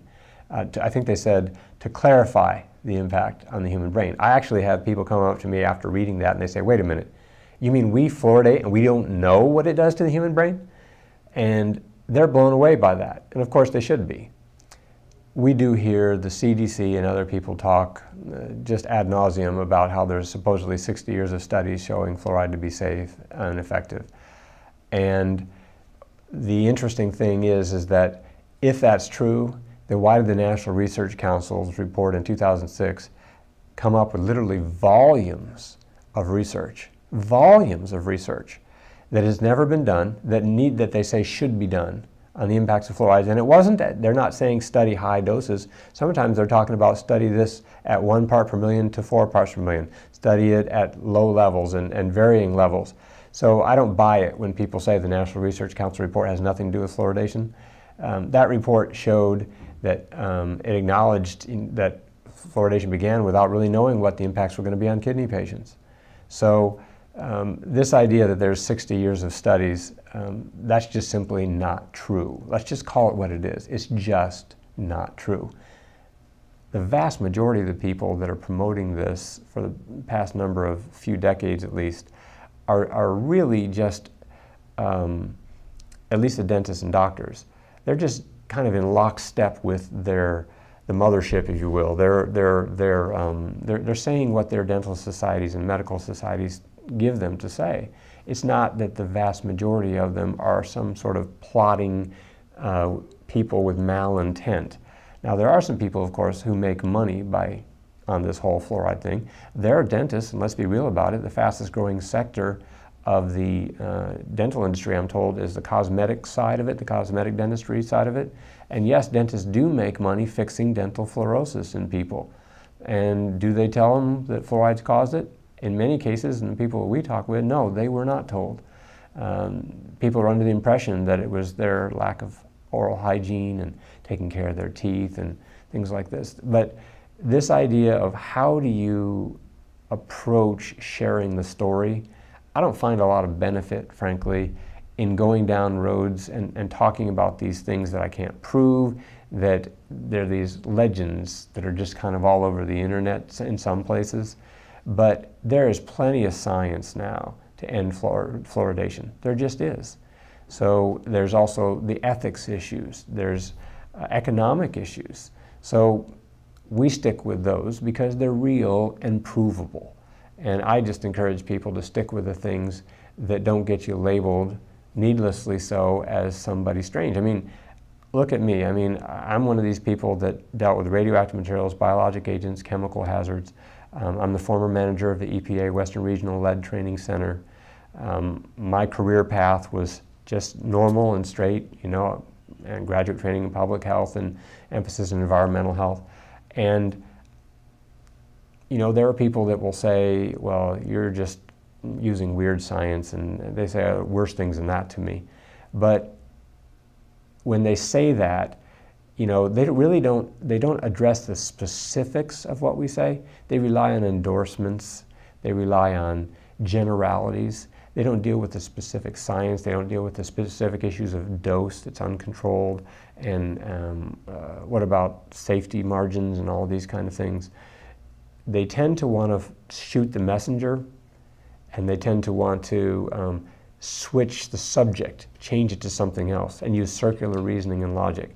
And frankly, you know, the days of that being effective are rapidly dwindling. And I'm really excited to say that, because I can see now that people are being called on the carpet more and more. And now that the attorneys are getting involved, I talk to attorneys all across the country with more and more regularity now, and they're waking up to this issue. That's really critical, that the people get put under oath who've been not telling the truth, who've been avoiding telling the truth. There are certain questions CDC, the Centers for Disease Control, they simply have refused to answer. They'll do anything besides answering these questions. They'll dance. They'll cite organizations that endorse what they're doing, but they won't answer some really key specific questions. How do you control the dose of fluoride that a person gets? How about this? How does a person find out how much is in their bones right now, today? Do they want to do a painful bone biopsy? No, they're not going to do that. You can't really know how much is in your pineal gland. You can't know how much is in your bones. You can't know some of these really important things. With water fluoridation, how are you going to, for the people that want to avoid getting the dental fluorosis and they don't have money to get a filtration system, they don't have money, you know, for their children, I'm talking about, and they don't, or they want to avoid it for their home, who's going to pay? You know, there's a lot of these kinds of questions that people just have never been forced to answer, and when people get put under oath, watch what happens when some smart attorneys really press hard on the questions that no one has ever been forced to answer. I think this moment today, and as we're talking here, this is mid-2010, and what's going to happen? I think we're going to see a real acceleration of bad news about fluoride.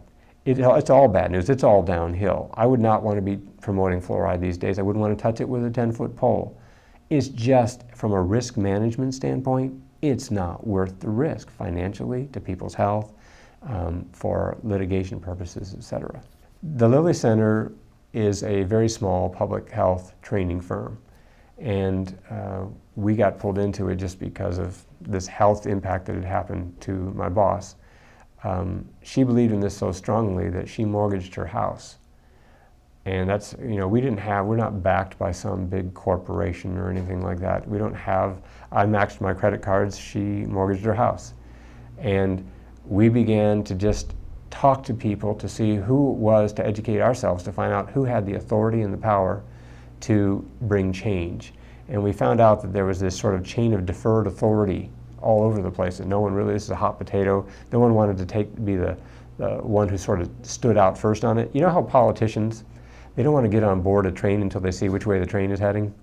That just irritates the heck out of me when they're supposed to be serving the public good. And we began to find out that many politicians just don't have a spine. They don't have morals. And so what we found out is we've just been, our approach is kind of very really, it's been to follow our intuition. I find in my life that even though I have all this scientific training, that my gut, my intuition, is really the way to sort of steer how we go. That's how we got into this issue of kidneys and impact on kidney patients, and look what happened. We had, the National Kidney Foundation removed their endorsement. My boss said to me one day, she said, we really need to reach out to the black community. It's important to do that. She's not a member of the black community, but she just felt that inside her, intuition said that. So we did, and suddenly all these doors began to open. We began to talk to all kinds of really interesting and neat people in the black community, and we began to get endorsements towards ending fluoridation. I have letters from a very broad spectrum of influential people in the black community. This is something when people can see it. It's really crucial to be able to physically, visibly see the impact of fluorides. Otherwise, fluoridation and fluorides can sound kind of dry and abstract. It's just this chemical, people's eyes can roll back in their head when you start talking about chemicals. When we began to actually say, hey, let's start talking to people, show me your teeth, and looking at people's mouths when they were talking to us, striking up conversations. Yes, there's a lot of dental fluorosis that's out there. We think that as more and more people find out about this, and they find out the cost that's going to take to fix their teeth. If you get teeth veneers, I'm told that by a friend who's a cosmetic dentist that it can cost $100,000 over your lifetime to keep replacing these things about every 10 years or so. It's a real impact, and it affects people's personality development, their social skills. I had a young lady, she was so candid with us. Just so candid. She said, this is just going to break a lot of people's hearts if this continues, because she talked about how it had impacted her. And my heart just went out to her. I know there's plenty of other stuff that we all have to deal with, in life here. But this is something this is a no-brainer. We need to end water fluoridation. I'm Albert Bergsteller, Professor Emeritus of Chemistry at the University of Kansas in Lawrence, Kansas. My research on fluorine actually began in connection with my organic chemistry research, making fluoroproline, which is an amino acid with a ring, and putting that fluorine in there made some differences in how it would behave in some biochemistry and the biosynthesis of collagen. During the course of that research, I began doing more reading about fluoride and in general as a negative ion of the element fluorine. Now, in the course of that reading, I discovered that it causes effects on the thyroid gland. Intake of about 4 to 5 milligrams of fluoride per day will depress thyroid function. And the reason that became of interest to me is because I myself had been diagnosed with a low thyroid function a few years earlier after I came to Lawrence, Kansas. My doctor was puzzled by why it was happening, and it put me on the thyroid extract to control it, but nothing beneficial was happening. I had a whole series of symptoms that bothered me: waking up tired, feeling a dry throat, a bloated feeling in the stomach, some headaches, aching joints, and it just didn't seem right, but particularly the tiredness after what should have been a good night's sleep. So the doctor diagnosed me as having a low thyroid function with a basal metabolism of -22. This was about 2 or 3 years after I came to Lawrence in 1956. So I persisted with this situation, but I noticed I was drinking a lot of water, as much as 4 or 5 quarts a day, which would have given me the equivalent of 4 or 5 milligrams of fluoride per day. So I immediately thought, well, maybe if I just switch to non-fluoridated water, might see whether I'm one of these persons who's sensitive to fluoride. And sure enough, after a few days, I noticed my dry throat disappeared, waking up more refreshed. Gradually, the aching joints disappeared. A whole series of changes took place spontaneously, even though I then stopped taking the thyroid extract. Well, I persisted in this new pattern for about 3 months, called my doctor up and told him what I'd like to have a new check on my basal metabolism because I'd been doing something different. And sure enough, he checked it out and found it was right back to normal at 0 and stayed that way since. And the more I read, the more I realized this was a very serious problem that had been largely excluded from the standard textbooks and the main reading that people would ordinarily do. At that point, I had thought fluoride was perfectly safe, was definitely beneficial, and from all the further reading of the literature that was excluded, I saw that was not the case. I also found that fluoridated toothpaste was causing mouth sores, and they disappeared when I switched to non-fluoridated toothpaste. I started reading papers by Dr. George Walbot, who was an allergist in Detroit, who had made discoveries himself on reversible toxic effects of fluoride back in the early 50s, and had published quite a bit, but most of it had been excluded from the mainstream purview and the public health literature. So it was in the course of meeting him after I discovered my own problem in 1965 that I got a chance to work with him on the journal he founded called Fluoride, the publication that became the official quarterly journal of the International Society for Fluoride Research. And I've been connected with that ever since. And in 1998, I became the editor when the late Dr. John Colquhoun was unable to continue it. From the very beginning, we'd hoped that we would get journal Fluoride covered or indexed in PubMed, which at that time was known as the Index Medicus, and then later became Medline, which is kind of a source of all of the major biomedical journals, some dealing with environmental problems, but it's a broad spectrum of coverage of journals all over the world to give the titles and the authors, and a person looking at that will be able to feel that he's covered the major important literature of the world. Well, it turned out that fluoride was a little bit too much for them to take, and they excluded it from PubMed on the grounds that it was not a mainstream science or whatever reason they wanted to give.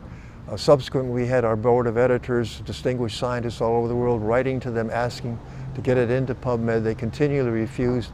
And then a few years ago, Dr. Spittle and I made out a more formal application that they had kept changing the ground rules for getting in.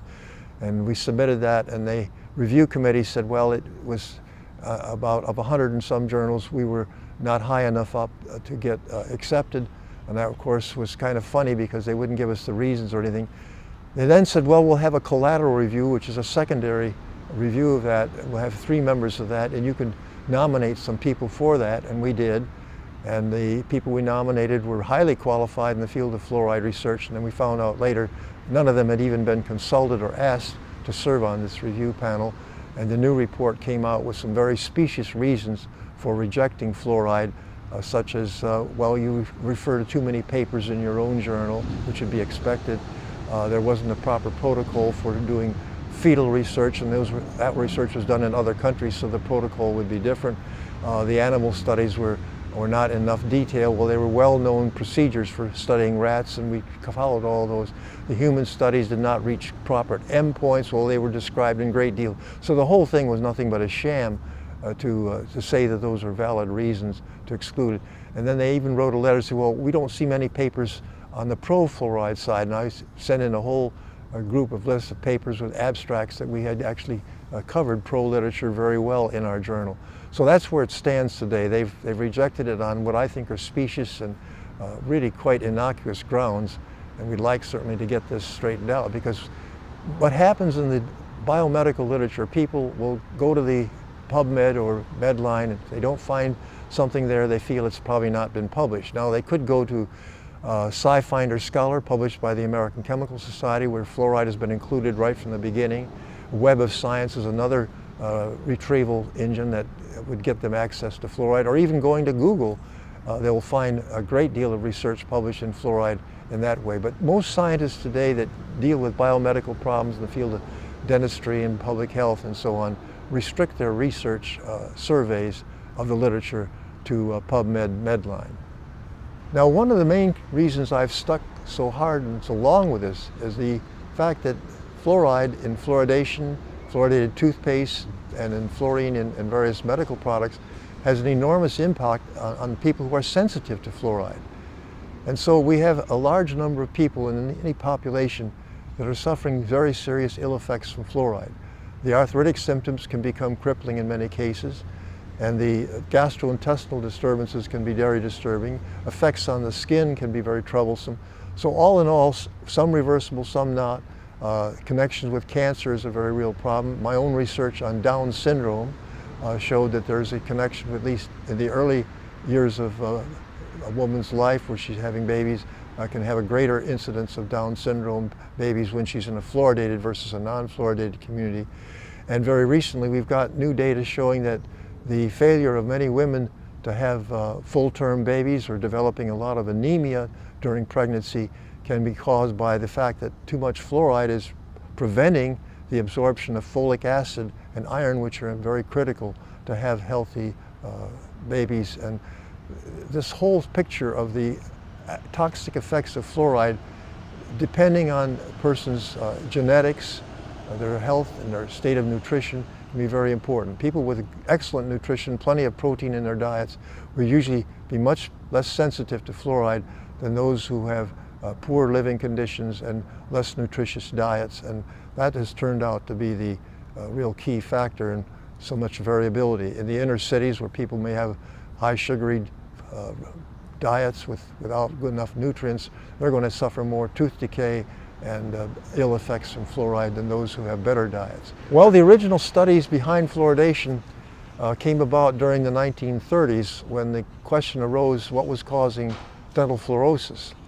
And when that was discovered to be fluoride in the water at very low concentrations, some studies were made to suggest that maybe it also may be related to tooth decay being less in those areas with fluoride. Well, the problem with that was that those waters generally had more calcium and magnesium, which is beneficial for teeth, and also more exposure to sunshine. So there were covariables that weren't properly sorted out. But some of the original data, when looked at closely, really didn't show that good a correlation. Later they then picked some cities that had lower tooth decay rates and gradual increases of fluoride level in the drinking water and thought they had a good correlation with more fluoride, less tooth decay, more fluoride, more dental fluorosis. The latter correlation holds up all over the world. More fluoride, more dental fluorosis. But the correlation between more fluoride and less tooth decay has not held up. Well, Grand Rapids was my hometown.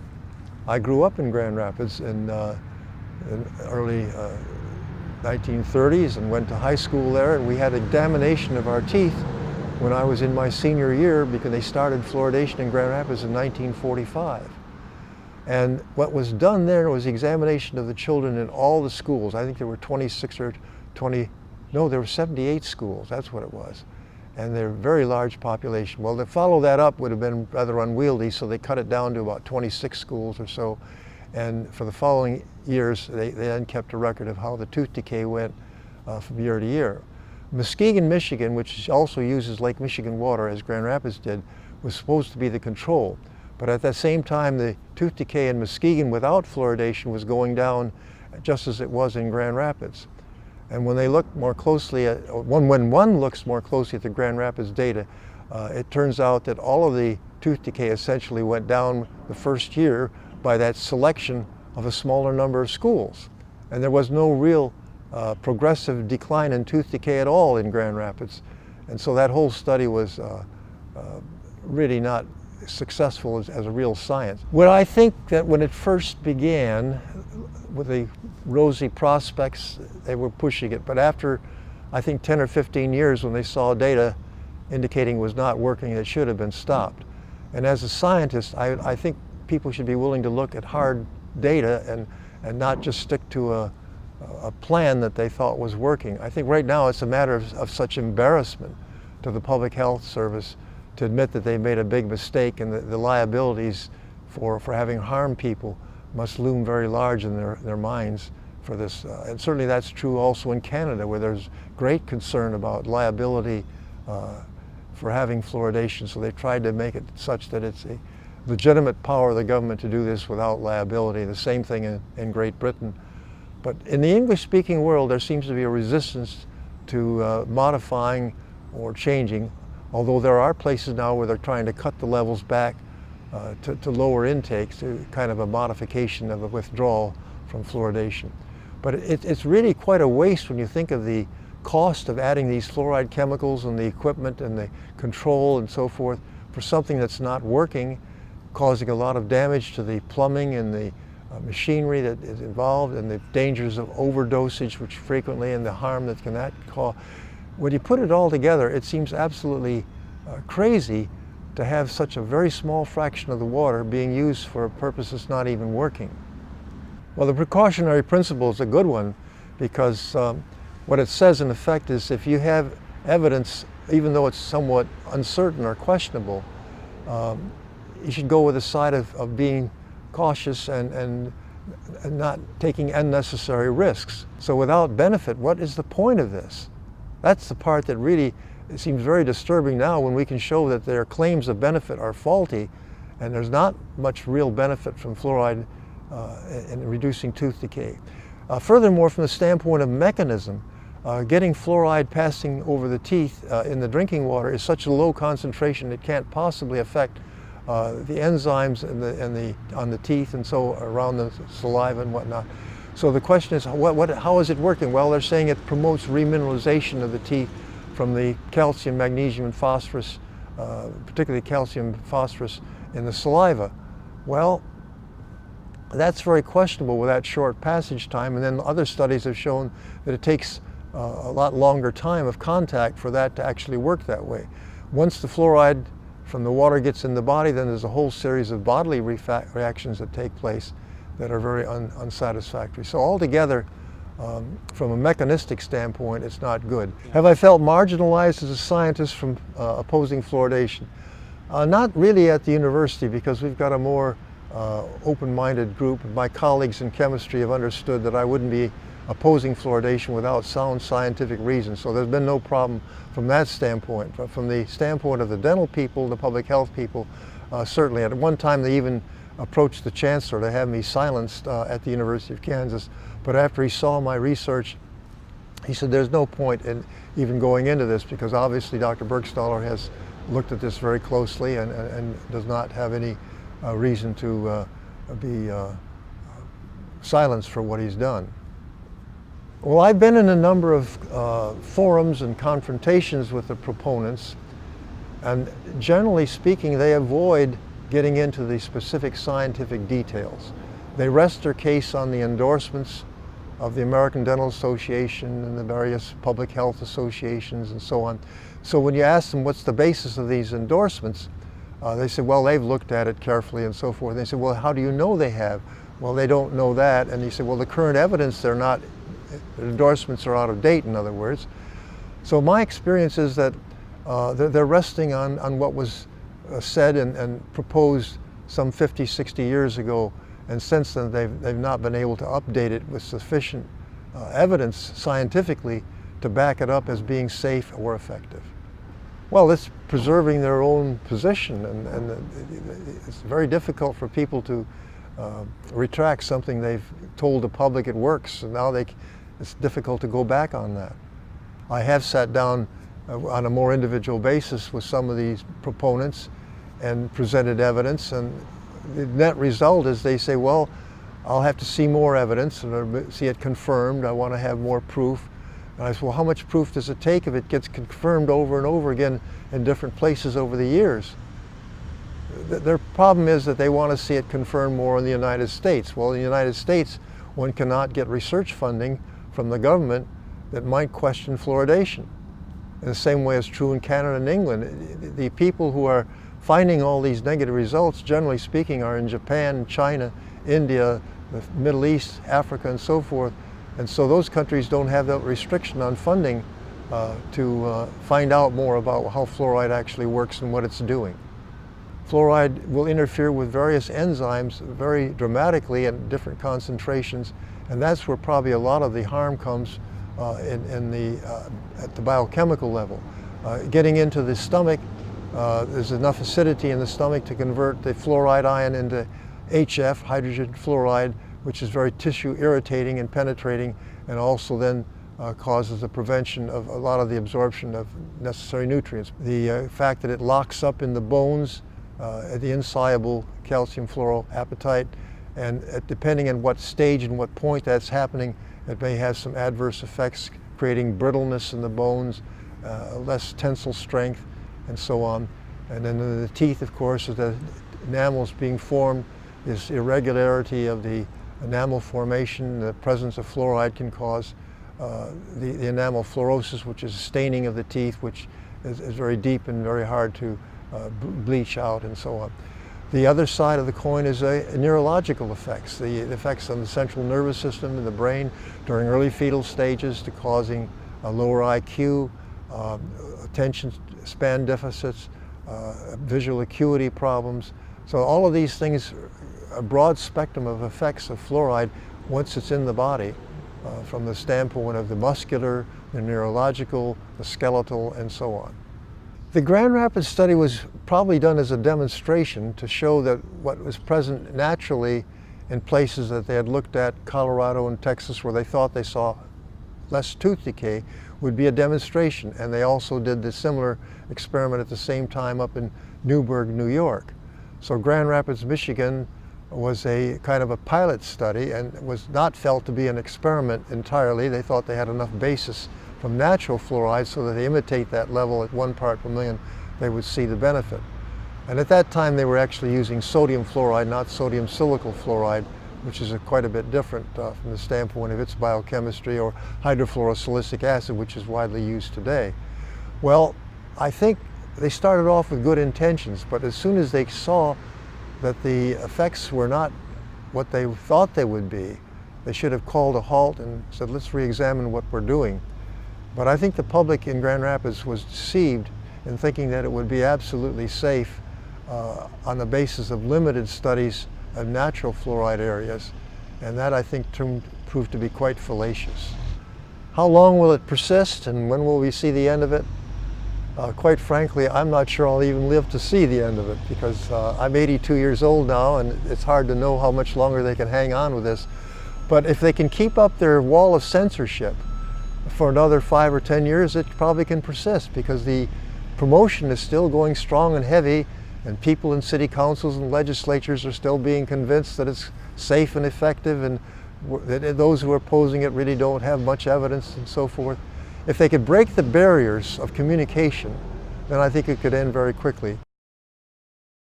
I think I figured out that fluoride was a problem when I was about 30 years old. I'd had a baby and I wasn't tolerating my toothpaste. It made my gums bleed and I had cankers after brushing my teeth with fluoride toothpaste, so I stopped using it. I didn't really know the full extent of how fluoride was affecting me until I got involved with the Fluoride Action Network around 2001, I think, when I realized that I had been severely fluoride poisoned after surgery because a general anesthetic has fluoride drug in it.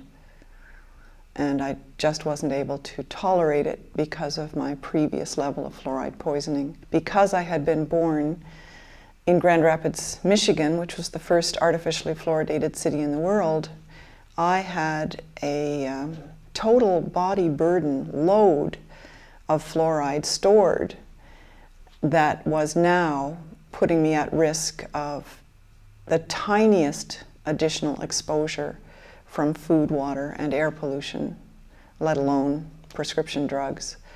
So my life was pretty constrained because I just had to walk this real tightrope of avoiding accidental exposure, or else I would get really ill and I wouldn't be able to function.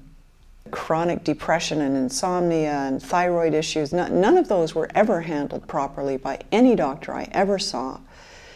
But then for several years I had a really great family doctor who himself had chemical sensitivity, so he got it. And he was the only one I ever met who was open to the idea that fluoride was part of the problem. Other than that, most public health officials and dental people treat me with contempt. How dare I question their expertise? How dare I even propose that any of my problems and symptoms and lab reports have anything to do with this wonderful program of public health, which only helps everyone. My sister and I were born in the first 10 years of the fluoridation experiment. Our teeth were not improved. We had tons of cavities. I had cavities even before I had my adult teeth. Like before age 6, I had cavities. I had mercury fillings before I even went to school. And so did my sister. So if we were the target recipients of all that benefit, how come it didn't work? In fact, there were hundreds of Grand Rapids children who, like us, who clearly did not have better teeth as young children, and we were just dropped from the studies. They just didn't follow us, they didn't include us. They picked and chose children who didn't have cavities and then made it up to look like it was a grand success. And that was part of the big fraud. But it spread everywhere in North America and then to other parts of the world as a direct result. And I, as a grown woman, really resent being used fraudulently that way when I was an innocent child who couldn't possibly have voted for this. My early exposure in Grand Rapids is one of the reasons why my health is affected today. We now know that the load you get from conception to birth is very important. We know that the fetus and child are most vulnerable to fluoride toxicity. And this is because the fetus cannot excrete fluoride. The fetus incorporates everything in the mother's blood that it sent. Remember, this whole thing was a big success. The Grand Rapids trial was the basis for selling it to the rest of the world. I do think they had a foregone conclusion. They were either convinced that this was a good thing or they had an ulterior motive, but either way, it was a foregone conclusion and they just built everything around it to make it so. I see my role as an activist to first offer help and information to other fluoride-poisoned victims. I have done dozens of deputations now to committees and city councils, and the overwhelming response has been cold contempt. Get me off the stage, take the microphone away from me, get me out of there. They just don't want to hear it. The response from environmental groups and citizen activist groups and ordinary voters groups is very different. They always get it. Who's responsible? My guess is that in Canada it is faceless bureaucrats behind Health Canada giving false information and outright lies to the officials that we elect to make policy and uphold our laws. And we can't reach them. They're they're under a cone of silence or something, but they have incredible power to manipulate public health policy and laws in this country, and that's wrong. I guess the personal thing for me is that I want to know why I and other fluoride-poisoned people seem to be invisible. Like, why don't we count? When they say the benefits outweigh the risk, or that the risk is negligible, what risk are they talking about? Are they talking about the risk to me, like my lead poisoning and my thyroid disease and the years of chronic fatigue and fibromyalgia? Is that what they're talking about? Is that what they really think is negligible? And if so, where is the statute that gave them the authority to do that to me? Where is the statute that gave them the authority to do that to my daughters who have dental fluorosis and thyroid issues? Why don't we count? When they talk about the benefit to all, why aren't we included? We didn't benefit. This so-called experiment or trial in Grand Rapids and Brantford and Newburgh and Kingston was not a trial at all. I mean, they were experimenting with human beings in direct opposition to the Nuremberg Code that had been adopted at the end of the Second World War. And the so-called democratic American system let them get away with it. And so did the Canadians, and so did the Irish, and so did the Australian, and so did the South American. All these so-called democratic states and countries did one of the most undemocratic things to its people that you could ever possibly do. And that is to deny them the right, the fundamental right to water that does not contain a toxic medication. How do you counter a lie? You keep on telling the truth until you die.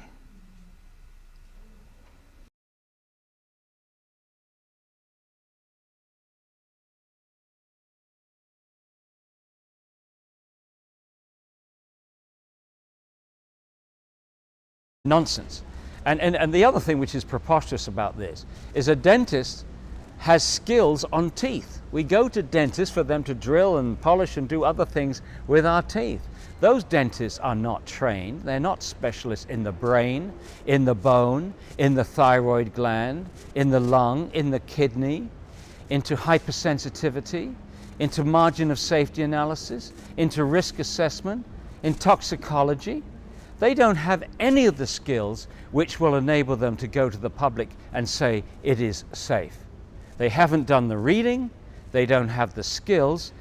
It's as I say, it's the height of arrogance. The Centers for Disease Control and Prevention only has one division involved with the fluoridation issue, and this is the Oral Health Division, about 30 staff. If you look at their qualifications, they're nearly all dentally trained, and their function is to promote fluoridation. It's been the policy of the US Public Health Service to endorse fluoridation and promote fluoridation since 1950. And all they're doing is to promote it. And they do it very aggressively. They send their personnel to state legislatures and support mandatory fluoridation. So they're very aggressive and enthusiastic about this practice, and they promote it.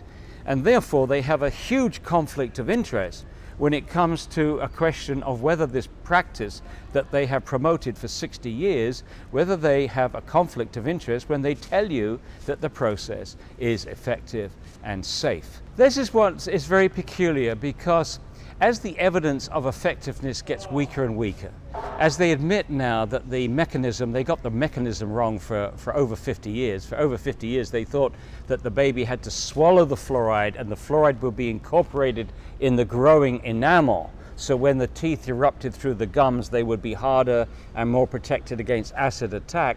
They now say no, that doesn't work that way. It works topically, it works from the outside of the tooth. So they've changed the mechanism. Well, as this evidence for lack of benefit and the evidence of harm gets stronger, they seem to want to fluoridate more.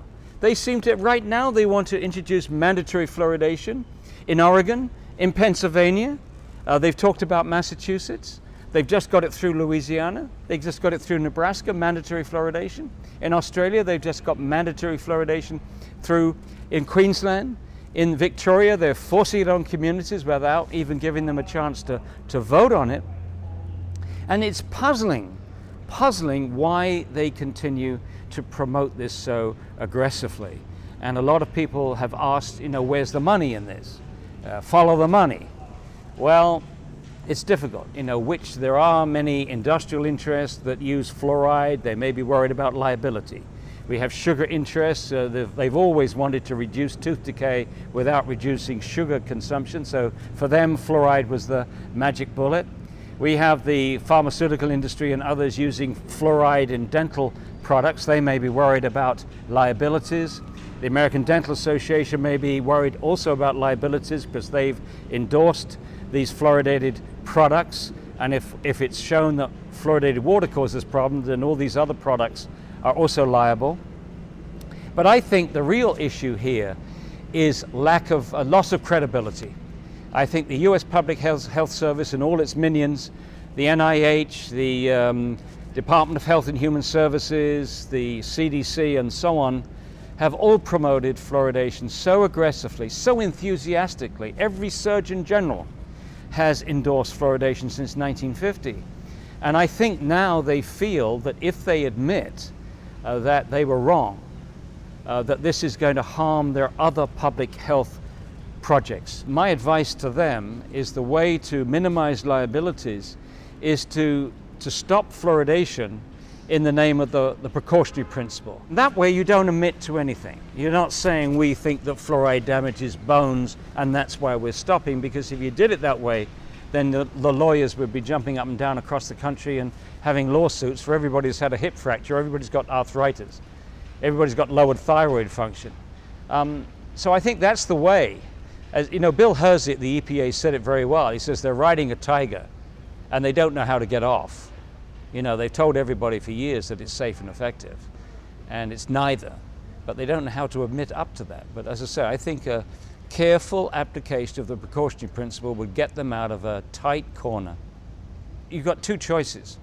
Either they're aware but they're frightened of telling the public and admitting this, or they're totally, utterly incompetent. They can't read. I mean, all you've got to do is to read the literature. The open literature, there's a lot on fluoride's damage to the bone. There's a huge amount of literature now on fluoride's damage to the brain. And incidentally, there is no argument about fluoride's ability to damage the body. It's a known highly toxic substance.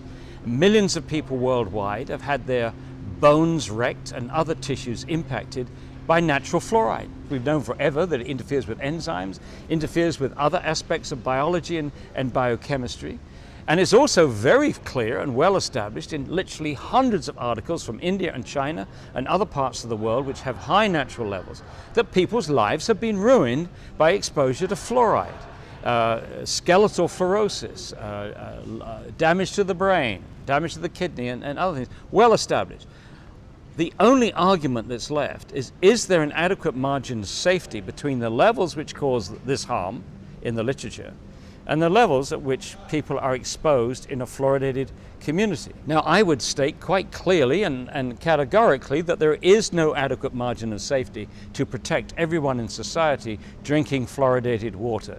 So it's a practice that should be ended as soon as possible.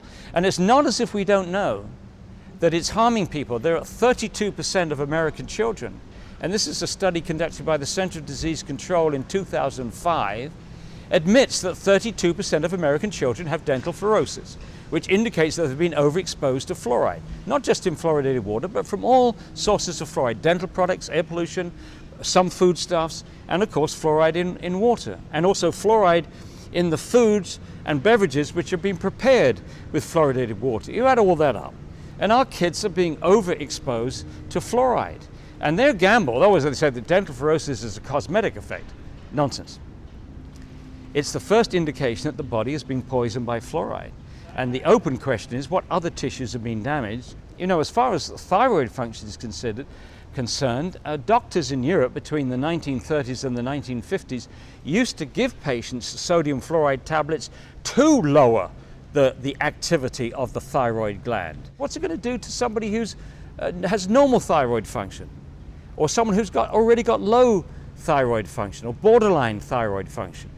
I think it's reasonable to suggest that it could make things worse, and yet they're not looking at that. It's reprehensible, it's irresponsible, but it all goes to point to the fact that right now they're more interested in protecting this policy and their credibility than they are interested in protecting the health of the citizens of this country and the other citizens in other fluoridated countries. The EPA has no jurisdiction per se over water fluoridation because they don't have any jurisdiction over the additives, the chemicals added to water. That comes under the National Sanitation Foundation, a private entity, would you believe. What the EPA does is to regulate pollutants or contaminants of the water. They set a safe standard for any contaminant, any material that's likely to end up in the water when water percolates through rocks. So there's a standard for arsenic, there's a standard for lead, and there is also a standard for fluoride. And since 1986, that standard has been 4 parts per million. And the National Research Council, who did their review at the request of the EPA and funded by the EPA, after 2.5 years came back and said the 4 parts per million standard is not protective of health, and you should do a new health risk assessment to determine a safe MCLG. MCLG stands for maximum contaminant level goal. That is the safe standard based upon the best science with an appropriate safety margin put in to protect everyone, because the Safe Drinking Water Act should protect everyone, the standard. Well, after 4 years plus, the EPA has not done that, and yet the calculations are relatively simple. The National Research Council did all the work that they were requested to do. Nearly all the endpoints that they need are there. The levels which cause those endpoints are there. All they have to do is to take those endpoints and apply standard procedures. And if they would do that, then the MCLG that they would come up with would be far less than 1 part per million. And of course, if they did that, it's the end of water fluoridation. So the EPA, if they did their job, would be able to end water fluoridation tomorrow. But you can imagine in Washington, if that happened, it would be like a volcano from the US Public Health Service. So right now we believe that the US Public Health Service is trying to keep the lid on the EPA to not, or delay and delay and delay that final determination of the MCLG. Well, you know, in the last couple of years, we have a new president. And one of the things that President Obama has said is, I want to see scientific integrity and transparency in our regulatory agencies. I want them to do their jobs honestly, because of all the scandals about industry influence and pressure, the pharmaceutical industry on NIH, on CDC, and so on. And so what we need is for President Obama to match this beautiful sounding rhetoric with reality. And the quickest place to do that is with the EPA. So we need President Obama to say to the EPA, do your job. Do your job scientifically, do your job honestly. Let's have a safe MCLG. And one extra thing, I will protect any scientist at the EPA that does this honest job. You will not be fired under my watch. You won't lose your pension, you won't lose your promotion, you won't be fired, you won't be harassed or penalized in any way. And it's sad to have to even suggest that that might be necessary, but we've had situations in the past where scientists at the EPA have been fired because they were outspoken on aspects of fluoride's toxicity. So there we have it. We could be ending fluoridation tomorrow if the EPA did its job, or even more importantly, if the President of the United States instructed the EPA to do its job and protect the American people, and instead of trying to protect the backsides of the bureaucrats working in the US Public Health Service. It's not just the future of water fluoridation that I'm concerned about. I am concerned about the future role of honest science in government. And I think that's the serious thing. When you drive a wedge between honest science and public health policy, and the public's trust, I don't think we can afford to lose any more the public's trust on our agencies. I think the public has lost trust in politicians. I think now everybody believes that politicians, spin things. They have agencies, PR firms, which spin everything. But I think the average citizen expects, and certainly has the right to expect, that the bureaucrats that are working in these regulatory agencies do not spin, do not massage the data, that they do everything honest that they can, so that when they provide the reports to the political leaders, the leaders have the best science in front of them. They shouldn't be provided reports which have been spun by external interests. In our case, spun by the dental lobby, or spun by the people that don't want to give up this practice from the US Public Health Service. So now that we have a politician who claims that he wants scientific integrity, we need that to be demonstrated. We need it pretty quickly so that we can begin to regain the trust of the American people in the EPA, in the FDA, in the CDC, in the NIH, and all the other agencies. That it's our money to protect them. If they want to go and work for industry, let industry pay their wages. But as long as we're paying their wage packet, we want honest science. If you don't have honesty in science, you don't have science. And if you don't have science, you really don't have a credible public health policy.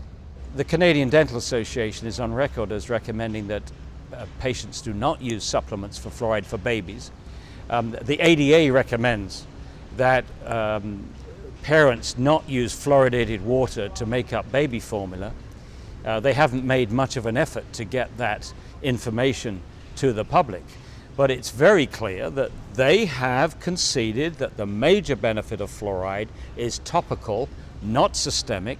Meanwhile, they also know that the dental fluorosis is a systemic effect, and we also worried about other effects. So why on earth would you expose the baby's developing tissues to a known toxic substance for which the benefits of the treatment are topical and you've got other methods of achieving it, and for which all the risks are systemic? It simply does not make sense. And if a doctor recommends that, then they should be told very politely, you should go and read the literature. Simply read the literature. But unfortunately, the doctors and dentists, by and large, are extremely busy with their practices, and they don't have time to read the literature. And rather, they simply rely on recommendations by agencies and associations which have, if you like, a stake in promoting this practice. The ADA is very much involved in this, promoting this practice, and so is the CDC. So you're not getting objectivity from these agencies, but these are agencies that normally, and the AMA for that matter, the AMA takes its cue from the ADA. So the AMA takes its cue from the ADA, and the doctors take their cue from the AMA, the dentists take their cue from the ADA, and everybody takes their cue from the CDC. And the only way out of this is for doctors, dentists, and scientists to read the literature. And after 14 years, I got so frustrated with this because it's so difficult to get this information out in sound bites, in letters to the editor, TV interviews, and so on, because they won't debate it publicly. I mean, I'm not making this up. It's in the literature. There's been some extremely important cases, and I will give you 3 of them, of where people that have been aggressively, actively, professionally promoting of fluoridation and have read the literature and changed their position. The first one was John Cahoon, who was the principal dental officer for Auckland, New Zealand, and was a prime promoter of fluoridation in that country. And he went on a world tour, and he found out behind the scenes that the researchers were telling them they were finding no difference in tooth decay between fluoridated and non-fluoridated communities. And he had the grace to change his mind and actively work against it. Same with Hardy Lineback, who was the former president of the Canadian Association for Dental Research, was a spokesperson for the Canadian Dental Association of Fluoridation. He did the same thing. He read the literature. The thing that triggered it for him was discovering that the fluoride that they were using in water plants is not pharmaceutical grade that you get in toothpaste, but it is an industrial hazardous waste product which comes from the phosphate fertilizer industry, which is not allowed to be dumped into the sea. They allow us to put it into our water. So he's been very important. In fact, Hardy Lineback was on the National Research Council report I've referred to earlier. And the third person is Bill Osmondson, a dentist who practices in both Washington and Oregon State. He had promoted fluoridation for 25 years. He too read the literature, has changed his position, and now is actively working to help his colleagues and the public try to stop this practice. The people that promote fluoridation have had a very simple strategy for over 60 years. Their strategy is to keep scientists, dentists, and doctors away from the primary literature, away from the scientific literature. And they do that in 2 ways. One is they claim authority for themselves. They put on those white coats and they use endorsements. This agency endorses fluoridation. They give you about 100 agencies that endorse fluoridation. And so we're meant to believe that the overwhelming number of scientists and dentists and doctors, they all endorse fluoridation. So authority, they say, is on their side. But they don't back this up with solid science. And then they also buttress this with reviews. They get their dummy panels, self-selected panels, selected to produce rubber stamp reviews to demonstrate that fluoridation is safe and effective. But the one that got away was the National Research Council. This was the first one where we had a truly balanced panel, and they came back with serious questions which could eventually overthrow fluoridations. But the one half of it is that we are the authority, we have the endorsements. And the other part of their strategy to keep people away is to ridicule the opponents. We are supposed to be junk scientists. We get our information from the internet. We are emotional. We are anything but scientific. Which side is presenting the more solid scientific case, and which side is prepared to go public and defend that case in public and prepared to debate that case in open public debate? And you'll find the answer to those questions. It's the opponents of fluoridation that will go public. It's the opponents of fluoridation who make the science transparent and give all the references, and the opponents who will debate the issue in public. And it's the proponents who will not make the scientific studies available, will not support the studies that haven't been done, make sure that they do get done, who won't go on a public platform and debate this issue with us. In February of 2003, the US EPA invited me to debate the issue in Washington at their annual science fair. Fluoride is this sacred cow, not to be touched. It's like mom's apple pie and all American good and safe, and you don't question fluoride.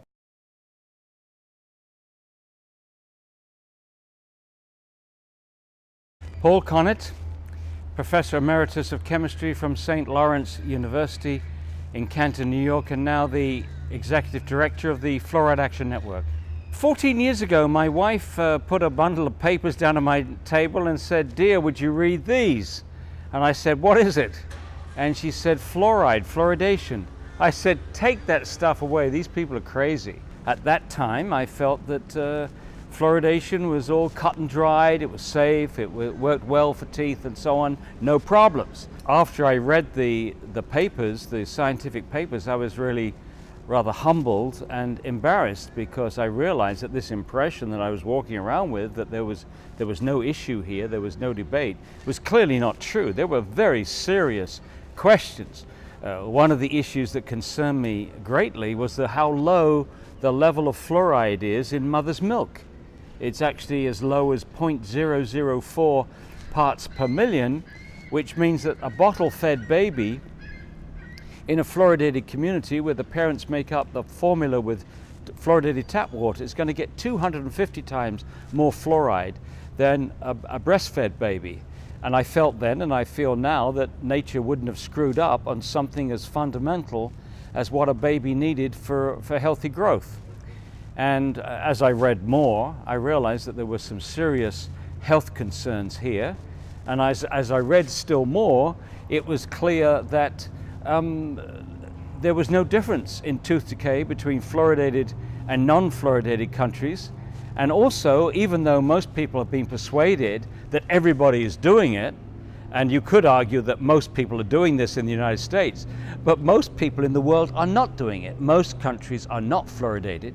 98% of Europe is not fluoridated.